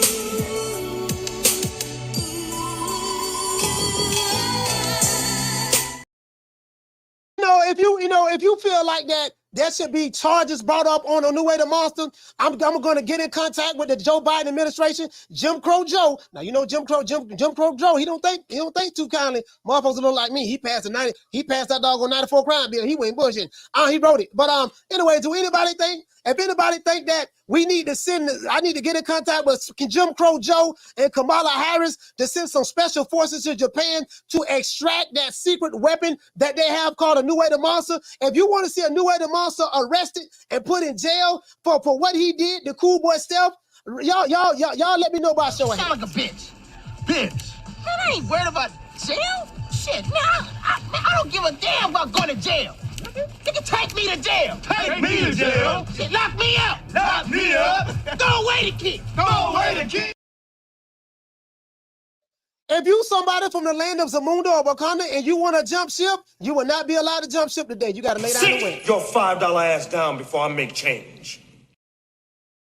I want to throw it out there. And if you are a tenderoni in the chat, and you're looking for a husband, you're looking for a good man, I got one for you. He's from Philadelphia as well, the same place as Cool Boy. And by the way, ladies, and I'm telling you the God's honest truth. By the way, ladies, I'm telling you the God's honest truth. By the way, ladies, I'm telling you the God's honest truth. I had a dream, and spirit confirmed to me in the dream that I'm supposed to have 2 wives. And since it came to me in my dream, it is official and it is authentic. It was approved by the heavens. They will not be the same complexion because I don't want to be accused of being a light-skinned supremacist or a dark-skinned supremacist. They say that doggone. I made an analogy this morning. I said, nigga, Cool Boy went to Japan and dared to be great. Cool Boy did not believe the hype from Inoue the Monster. They were saying this guy was a monster. They were saying that he strikes terror in the hearts of people. They said Vegeta was afraid of him. Goku was afraid of him. Ultra Instinct Goku was afraid of him. They said Frieza and Cell was afraid of him. You know, they said that doggone Godzilla was scared to blow fire out of his mouth. They said King Kong won't even look his way. They said all of these things, all of this hype job type stuff, all of these bullshit Superman stories we was hearing about Inoue the Monster. Sick of hearing these bullshit Superman stories about the Wassa legendary Bruce Leroy catching bullets with his teeth. Catches bullets with his teeth. Nigga, please. You know, a lot of these guys, they say, look, we want to see Inoue move up and fight Tank. My question is this. If you want, listen, you see Inoue moving up and he's fighting the top guys in each weight division that he goes in. I'm not asking for much. I don't want a fighter to move up all these weight divisions. I just want to see you fight the top guys in your division. Please fight the top guys in your division. If you want to say that one guy who was doing greatness is a hype job, but you want to see that hype job, quote unquote, I got to say quote unquote, fight a Tank Davis, please require the same thing of Tank Davis. That's all I'm saying. Me, the fans, we feeling like you not getting the best fights you supposed to. But we know Tank can fight anybody. Why is that? For me, we want to see you fight Lomachenko. We want to see you fight Devin Haney, Teofimo Lopez, motherfucking all the top who they say is the 4 horsemen and they anywhere around your weight class. We want to see it happen. When we gonna see it happen? I'm not sure. I don't. I That's ain't got nothing to do. That was real shit. That's some real shit. I can't. I don't know. That's like. How many times you don't went in there and said, I want these niggas, man? To be honest, I ain't never said.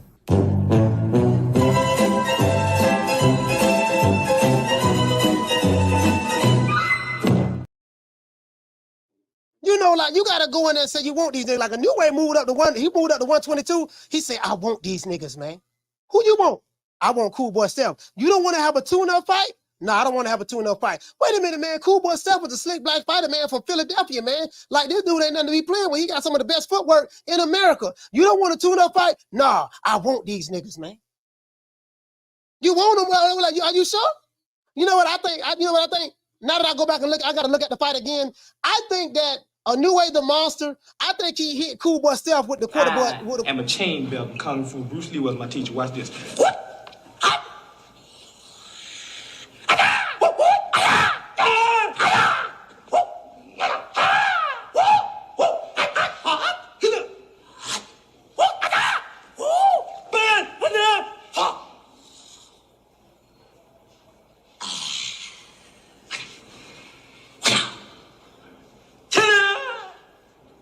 Called the quarter blood technique. You do that, a quarter blood will drop out of a person's body. I want to see Inoue. I'm not impressed with Inoue. Of course, I'm being facetious. I want not impressed with Inoue. I want to see Inoue the monster do great things like my good brother We the Jamal Charlo Talbot. twins. We known for calling everybody out. Please call these people out. Listen, the whole world's looking at you. Call these people out, What's please. up? It's the Jamal the Hitman Charlo. Let's get it. Who want it? Name them names, man. They know who they is. Name the names, please. The names need to be named. They know who they is. The Mexican monster. Mexican monster. Nello. There's some guys that's crying right now. If you're crying, I need you to get away from, if you live on the second floor, I need you to get away from the balcony, get away from all the windows. Right now, the Alphabet Boys, they trying to regroup right now. You know, Doodoo Brown, all of those guys, Fagnon, Shego, Southpaw, trying to regroup right now. Dontae, AHKI TV, they trying to regroup right now. But right now, I'm drowning in your tears right now, sir. I know you're trying to regroup, but guess what? You got another crack at it Saturday. You better hope like hell. You get your picks right Saturday. I seriously doubt it, but you better hope like hell you get it right Saturday, because some of you niggas gonna be on suicide watch.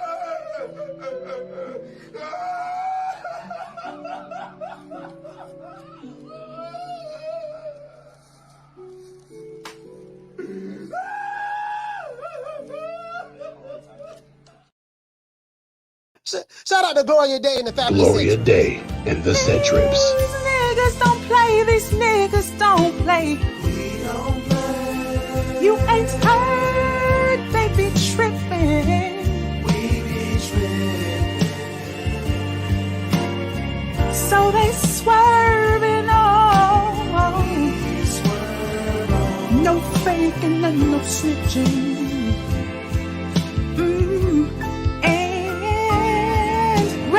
Hard for the set. Oh, mamas, it ain't no lie. Because niggas gonna bust. Niggas gonna bust. You know we gonna bust. It is what it is, man. Shout out to all of the tenderoni to the chat. Shout out to Bless 365. Shout out to Lisa Bells. Shout out to my sister Foxy Brown. Shout out to Food Revolution. Shout out to Jackie Hernandez. Shout out to Passion for Beauty. Shout out to any of the sisters that shout out to Green Eyes P. Shout out to all of the women, the tenderonis from around the world. Shout out to all of the guys in the chat. Shout out to Ahmed. Shout out to Swat Jones. Shout out to WCS. Shout out to Blood Boxing. Shout out to Swift 718. Shout out to Cam Edwards. Shout out to Jamario Dixon. Schoolo X-Men, Jose Ayala. Who else we have in the building? I'm trying to get everybody. Shout out to oh yes, and shout out to anybody who think I'm a coon Uncle Tom or sellout. I appreciate the compliment. Shout out to anybody who thinks I'm a coon Uncle Tom or sellout. I appreciate the compliment. I look forward to seeing you guys again tomorrow. What I'm saying? Anybody feeling some type of way? I look forward to seeing you again tomorrow. Shout out to Dark Side. Shout out to Metal Hendricks. Shout out to Corey Bradley. My homeboy Dade County's finest. Knockdown 305. Shout out to West Side. West Side. Throwing up the W. Shout out to Lou Peterson. Shout out to Light Skin Lou. Lou, what's going on, fam? It is what it is. They say, Coach, you giving off raccoon energy. Yeah, nigga, whatever. It is what it is, man. Once again, it's all this. That boy, Coach Manny Pacquiao signing out. True Media Today, USA Boxing. Hey, man, let's go ahead and do a celebration, man, for Cool Boy Steph and Inoue, the Monster.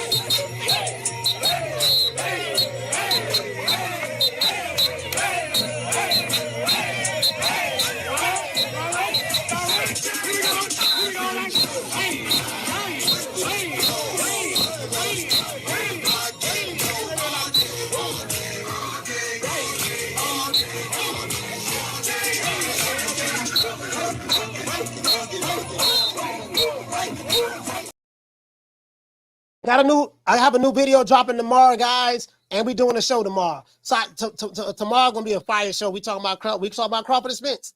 We talking about Crawford and Spence from this point forward on up to the fight. It is what it is, man. Shout out to North Carolina in the house. Shout out to Foxy Brown. See you guys tomorrow, 3 o'clock Eastern Standard Time. You know my motto: don't meet me there, beat me there.